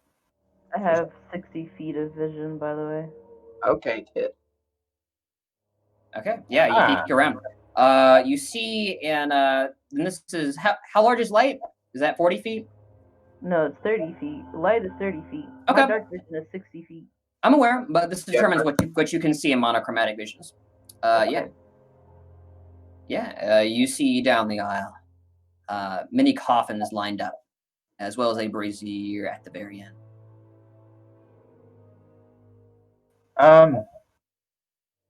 About the point we get to this corner is also about the time that an alarm might go off in Edjark's mind.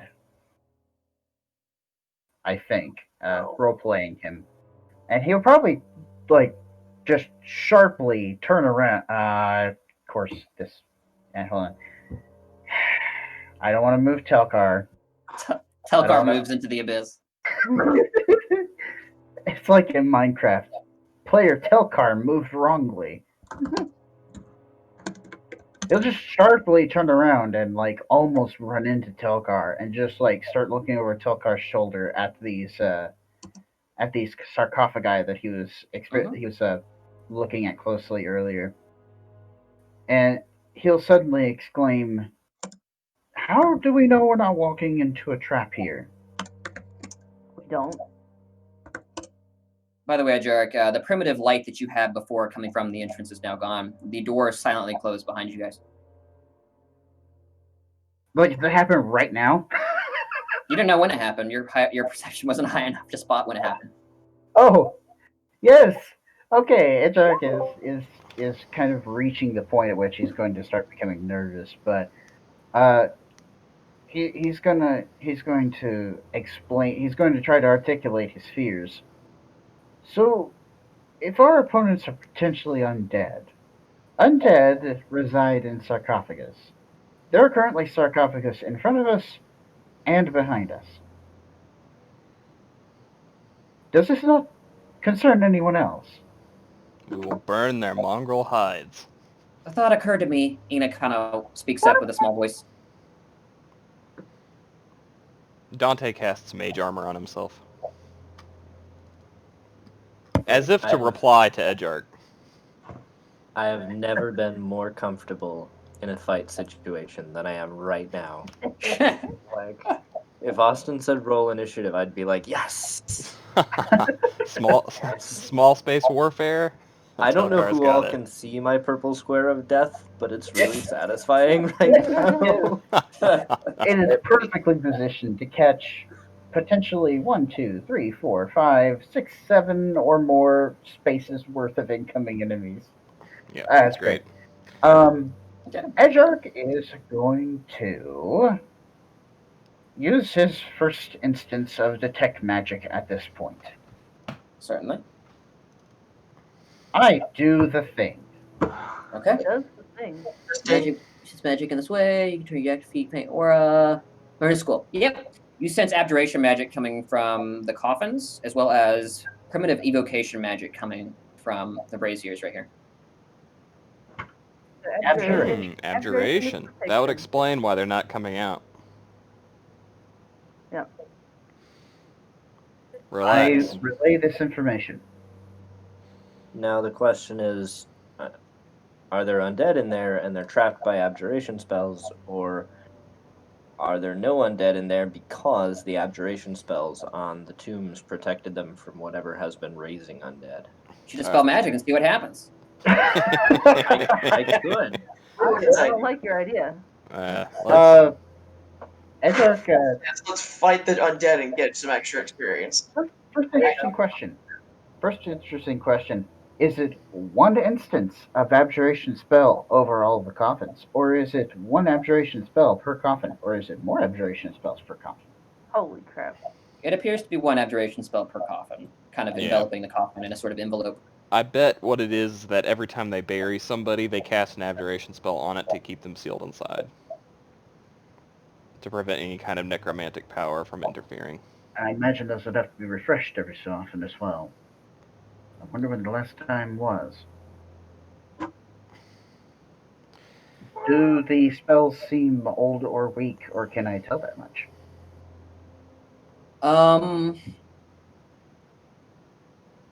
They appear to be effective. They're not waning at all. Beyond that, you can't really tell much. Yeah. In any case, it's very interesting to note. That's actually a really good sign, but we should probably continue. I'm somewhat comforted by this. Okay. Additionally, you note some kind of primitive abjuration magics, not on the wall, but beyond the wall, within 30 feet of you. Beyond the wall, in which direction? Omnidirectional. In every direction that there are walls. Oh my. Edgark will also relay this with a sigh of relief.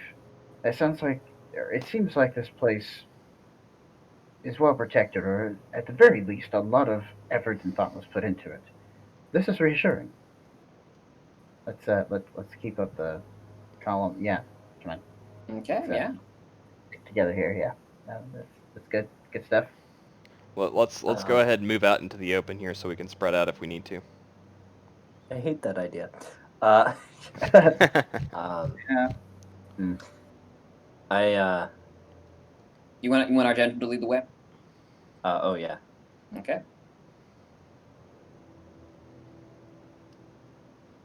Just kind of zooms in and starts flitting about the room. As much as I can't wait to do this, I do have to go soon. No. Why? Yeah, well, it is getting late in the day. Yeah. I think we were planning to be done by 12. I think we're planning to be done by 2. Oh. Oh. Yeah. Just the constant, simple mutterings from Argentum, kind of keeping you apprised of the situation. He says it as you guys see it.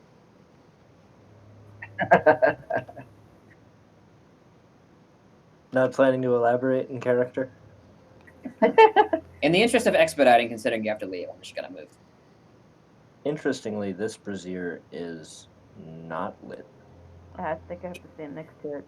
Edgearch proceeds towards the And brazier. you were running by yourself alone. Again, what did you learn last time? You were by yourself and with I wasn't as alone until you just move your character back. So don't get on to me about that. We're trying to move forward. Like, you're usually getting on to me about expediting. Yeah, well, this is a room full of potential enemies. Are you going to get on to Kyle for lagging behind? Hey, come on. Dante likes this. Morgan was keeping a decent eye out in the back, even though he doesn't have dark vision. All right. I have 60 feet. Okay. Oh, hey. I see stairs. Pedestal, stairs, large obstruction.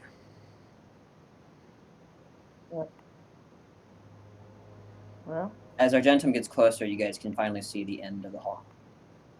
I'm waiting for this to be the moment in the sci-fi movie where the innocent drone gets blasted out of the air. so I'm curious, is there anything special about the sarcophagi in the center? Not that you can tell.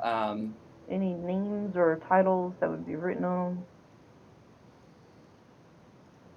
The ones at the very front of the tomb appear to be quite old, but the ones in the center appear to be almost equally old. The ones on the sides, however, appear to be more recently buried. Collectively, assuming the ancient Dawnfield tradition of burying married couples together, this is many generations of Dawnfield families here. Is it just me, or did this brazier like shift? I don't like that. It probably did. Not a big deal. It probably Just ignore should that. be turning on. As you approach up the stairs, you see a very large, massive 15-foot across door. Each side perhaps 7-8 feet in diameter, seamless, ruined. In front of you, you see a pedestal with inscriptions upon it, and apparently a carpet, which looks familiar. Wasn't this carpet in the mansion? Was the conclave. I love how Hmm. Austin's lack of varied rug assets is becoming a plot point. Don't judge me. Program at this point will actually pull out the bow of Arcfrost and set up an arrow just in case. Can't be Yeah. too careful. While Detect Magic is still active, Control Room, you are barely within 30 feet of the door. You detect strong abjuration magic. I mean, Edgearch, Did I say Control Room? you did. Edgar, you Speaking see of it? which, you should check Control all room. of You the now have to check sarcophagi. magic, and it is working. You You should should always give Edgearch inspiration just because he has to weather the fact that you're just a racist man. So- while you walk past, I think you should just glance at every sarcophagus to make sure none of them are missing their abjuration magic. I was gonna say something along those lines while I was lagging behind, but Yes. it's kind of. You do not note any inconsistencies or fallacies in the magic in this tomb. Draji, as you approach, you find a script upon the pedestal to be one of celestial origin, not common. which you can read. Yes. Would you like to do so? What does it say? By the way, it is the words are facing Oh, they're this way? this way. Yeah, where Edric is standing. So before you start Oh. reading, as soon as Edgark sees the inscription, you note that he begins getting ready to cast a spell, but then you just start reading it. He kind of stops. As you all see, kind of over Raji's shoulder at this point, kind of Yeah. the flowing, strange, almost simplistic, archaic runes upon the surface of the pedestal. Telkar pulls out some of his like smithing tools and a magnifying glass and stuff, and starts carefully inspecting the door. Taps it lightly with a hammer. Yeah, absolutely. As you do so, you find your chisel just kind of glances to the side, and you heard no sound. It is almost as though there's a thin layer of air separating your tool from the door. I think the obvious next step is to hit it harder. Boom! And your chisel goes into the ground. Breaks your chisel. Telkar casts mending and fixes his chisel and Very puts it good. away. And basically, in essence, Telkar wants to inspect the door and get a sense of the construction and magics behind it. Certainly. The two door halves are symmetrical, and you can just barely sense a seam between them. You see very elegantly crafted arcane runes along the periphery of the door, as well as down the center in a cross-section type construct. Otherwise, the door is fairly unremarkable. The seams of the door venture up into the surrounding stone, and on either side there appears to be two large pillars of the same kind of almost stainless steel type material. Do I have any idea, based on the construction style, who may have constructed the either the vault or the doors? Certainly. This isn't a kind of stone. Would your stone cutting still apply? Would you like to read that off for me? Oh, yes, I can. Because if it applies, I can just tell you. You don't have to make a check. Okay. I am, so the reason I ask about both the vault and the doors is so that even if the doors don't apply, I can get a sense of the vault and probably infer that the doors were made by similar people. Whenever you make an intelligence history check related to the origin of stonework, you are considered proficient in the history skill and add double your proficiency bonus to the check instead of your normal proficiency bonus. All right. Yeah, this is not a stone. This is a kind of metallurgy, such that it is very rare to see this. It is kind of a purity. You're not sure if it's steel or silver, but it is a pure metal that you have never seen before. So yeah, go and roll me an intelligence history check.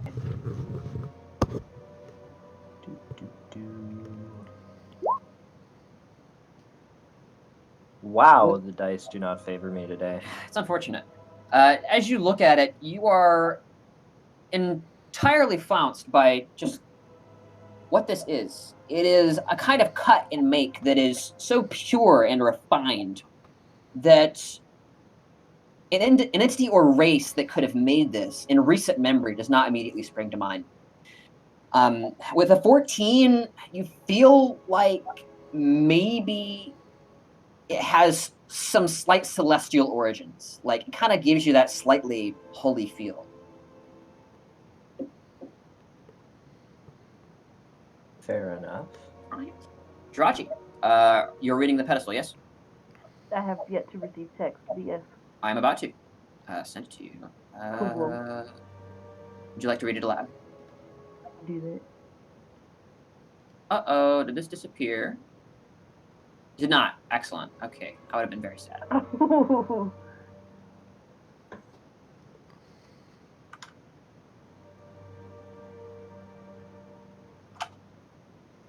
That's in D&D discussion, not private chat. 1 second. Redo that. There we go. Simple inscription.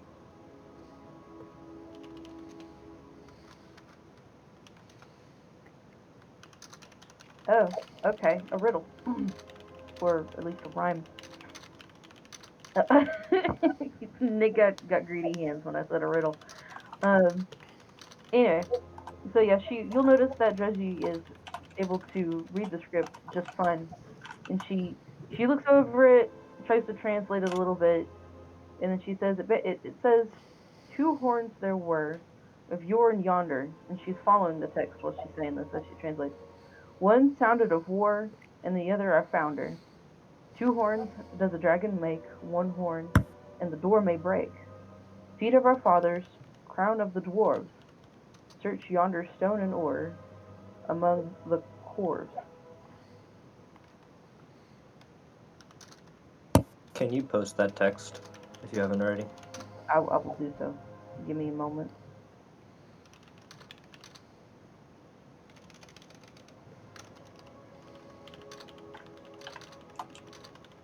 So apparently the Dawnfield family is closely tied to some dwarves.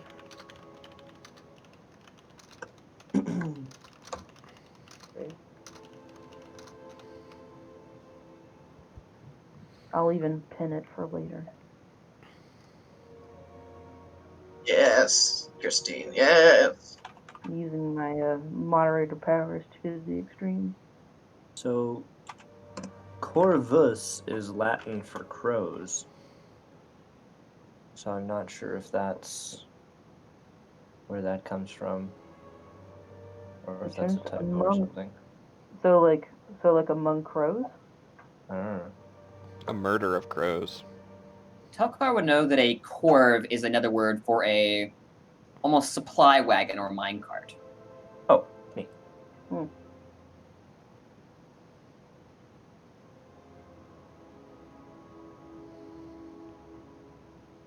Huh. Interesting. What are we? We're here to look for a horn, right? Yes, the Horn of Yonder.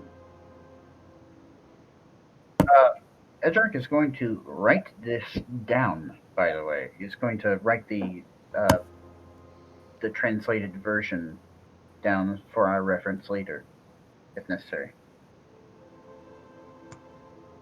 For the record, crown of... Even... Oh, go ahead. I was just going to say, like, you know, Draji will say it in common, and she'll notice that nothing really changes it. So she's going to, like, read it in Celestial, and you'll notice that she speaks a very fluent Celestial, and see if the door moves or does anything or glows. If anything shifts when she starts speaking in the Celestial tongue. Unfortunately not, though many of you, it is your first time hearing the language of Celestials. You find that it enters your ears like honey, but it is not bewitching, it is almost commanding. Unlike Sylvan. Draji, what was the tale of the first Dawnfield member? Didn't she slay a dragon? Rose Dawnfield actually helped defend the shores of the Dragonborn invasion. And then she was blessed by Bahamut. Something tells me that there was a dragon, some sort of dragon tale in your ancient history. Like fighting a dragon, slaying a dragon. Does Dante remember? Can Dante do a history check on that? You would remember the conversation with Neolus, and he referred to the Horn of Yore as the horn given by one of Bahamut's 7 golden canaries to Rose Dawnfield at the conclusion of her quest. So then, the necessary inference here is that she wasn't given just one, but 2 of them.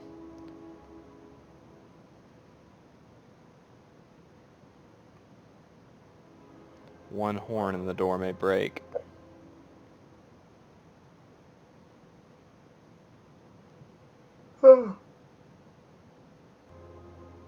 Speaking of horns, didn't we bring the beast in with us? Yeah, he should be on the inside, behind the Yeah. double doors. So it sounds... if you guys would like, he can just be up here kind of waiting in the station area, or he can be with you. It's up to you. There's a lot of small areas for him to squeeze through. Probably best that we left him outside, honestly. So To one guard thing I noted, It's common in riddles like this for references to dwarves to sometimes be literal, literally the crown of the dwarves, and sometimes be metaphorical. Dwarves are related to underground minerals, ores, gems, Sometimes. precious metals. So the crown of the dwarves might be an allegory for a rock formation or any number of other things. Or it may be crowning achievement type thing rather So than what? a literal crown. So it also seems to be referring to a noun in some way in the third sentence. And the way it refers to that noun is to say that the object is feet of our fathers and also crown of the dwarves. And what would be the feet of our fathers and also the crown of a dwarf? A Well, foundation. stone is above the head of a dwarf, and stone is beneath the feet of their fathers. Mm-hmm. So that's interesting. Dante's going to look around the room and see if there's some kind of maybe a hidden hatch or something that might go below the tomb that we are in currently. Dante will uplift the he'll lift up the rug and look under it. Sure. Do you want to check the rug first, or do you want to take 20 and just check, like, the general area around the stairs? Dante will go ahead and check the rug first, and then he'll just start Sure. walking around and take 20. Yes.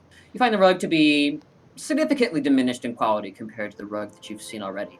This is perhaps more earlier printed, or perhaps not as well kept.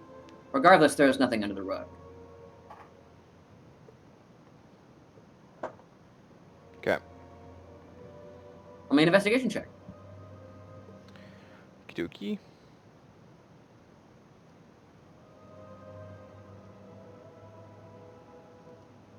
Yes, you determine that there's nothing really different about the stonework underneath. Okay.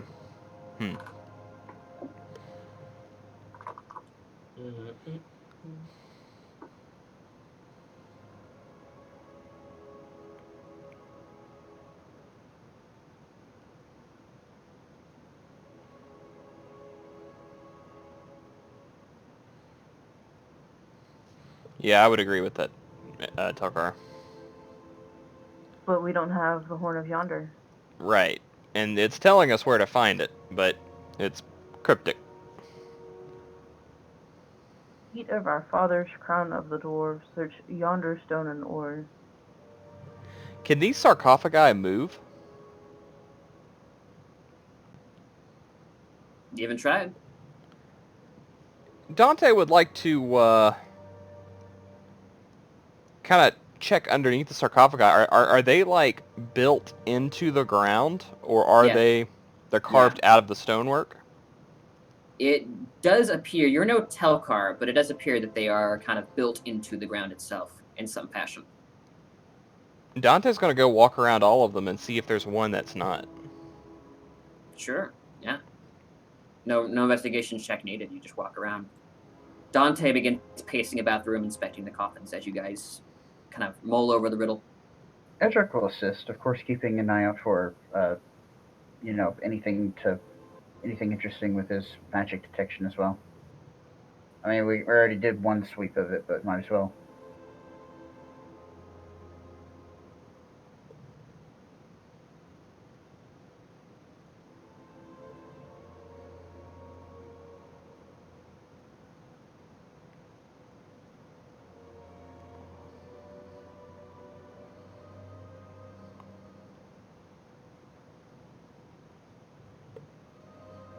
Yeah, sure.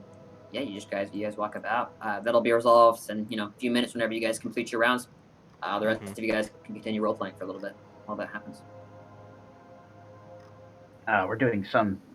I imagine some of the stuff that we're typing into D&D discussion might also be happening in character. We probably need to clarify that. Probably. Yeah, because other people were talking, we didn't want to interrupt. Yeah. We'll assume that stuff happened just to expedite things. We're running low on time. Yeah. But yeah, Raji mentions that there is a silver mine that Dawnfield owns, or at least a mine. I don't know if it's a silver mine. It usually brings out other precious ore and gems. Do we know, was this area mined before it became tombs? It would not be uncommon for old mine shafts to be repurposed as tombs or vaults or something once they run out of ore. An apt question. Would one versed in Leandrin history like to roll that? Anybody got better than a +9? Well, Edgark is less familiar with land and history, but he could certainly give it a crack if no one else wants to. You guys Yeah. can fill your knowledge and get a bench. Actually, Well, Ed's foreigners. history is 94. I don't know which of us has lived here longer. Might be Two you, foreigners trying to remember this place. because Edgark did a little bit of traveling in Lander before he ran into everyone, but not that much. Yeah, that's fair. Well, I guess I will roll and assume that Ed is helping me. Yes. And hope that my luck improves over the last few rolls I've made. And oh, not bad. Not bad. From what you remember of the Valley of Souls, it was originally a small village, a township of sorts, that was founded quite early, slightly predating the city of Leandra. After a certain point, a plague, you can't remember exactly, some kind of scourge of sorts, led to the death of many individuals. The Valley of Souls, at that moment, became more of a tomb than any town. Some of the structures still exist, you think, but they have been repurposed for the burial of Leandra as a city's dead, as well as other nobles that venture far and wide to seek the ancient burial grounds of the Demonic Emperor. You don't think it was originally a mine shaft, or mined at all, really. So, Christy Any, needed something. any prospecting probably would have been shut down by Yes, Donnie. the Empire. Sorry. Donnie? Yep. Did you say my name? No, I was just saying Christy needed something, so I had to leave for a minute. It's fine. Oh. Okay. What else? So,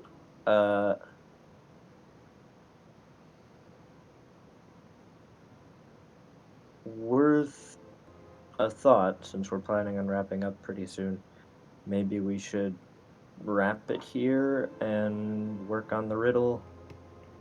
Yeah, we can think about it. Downtime, think about it, talk about whether we need to leave the valley and go to the Dawnfield mines or what. Certainly. Sure. We'll end here. Dante, your search reveals it to be rather inconclusive as you kind of move about, finally searching the area up where the behemoth is kind of rears its head looking at you curiously before it discovers you're not Katralgrim and kind of lowers its head back down. You return, your search being for not, so far as you know. All right. Yeah, so the riddle being mulled over, you guys here in the Dawnfield family tomb, we will end it here. Thank you guys so much for playing. Unfortunately, we didn't get as much in as I thought we would, but we got a lot lined up for next session. So, From Dante's perspective, that was a wildly successful session. Like, we actually did something we planned to do. This is true. Okay. I guess it's all a matter of perspective. Sorry, Caleb. All right. Sorry you're bored with the way we like to play games, Caleb. Just wait. I want to see Caleb's face when we collectively decide to leave the dungeon and go to a completely different end of the continent because we think the riddle's answer is over there.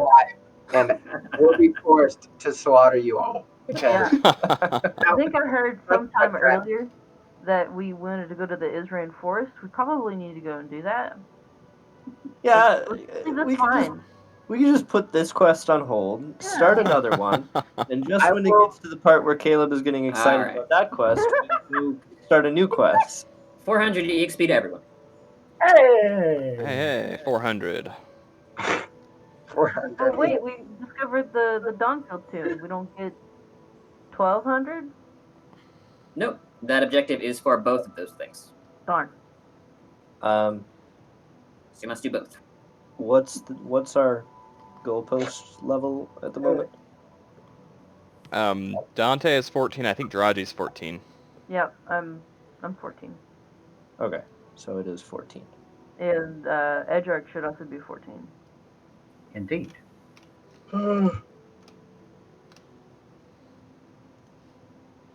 I think all y'all are caught up to me now hmm in experience numbers. Are we going to do an MVP or are we going to wait on that? Up to you guys. It's 400 XP, but I mean, Yeah, I think there wasn't a whole lot of, we had a lot of good roleplay and stuff like that, but, I don't think there was a whole lot of MVP-worthy kind of stuff going Well, on. we'll skip it. Next session, you'll get an extra, 125. That'll work. Well, Okay, good session, guys. ending the recording. All right. Hi, Mom.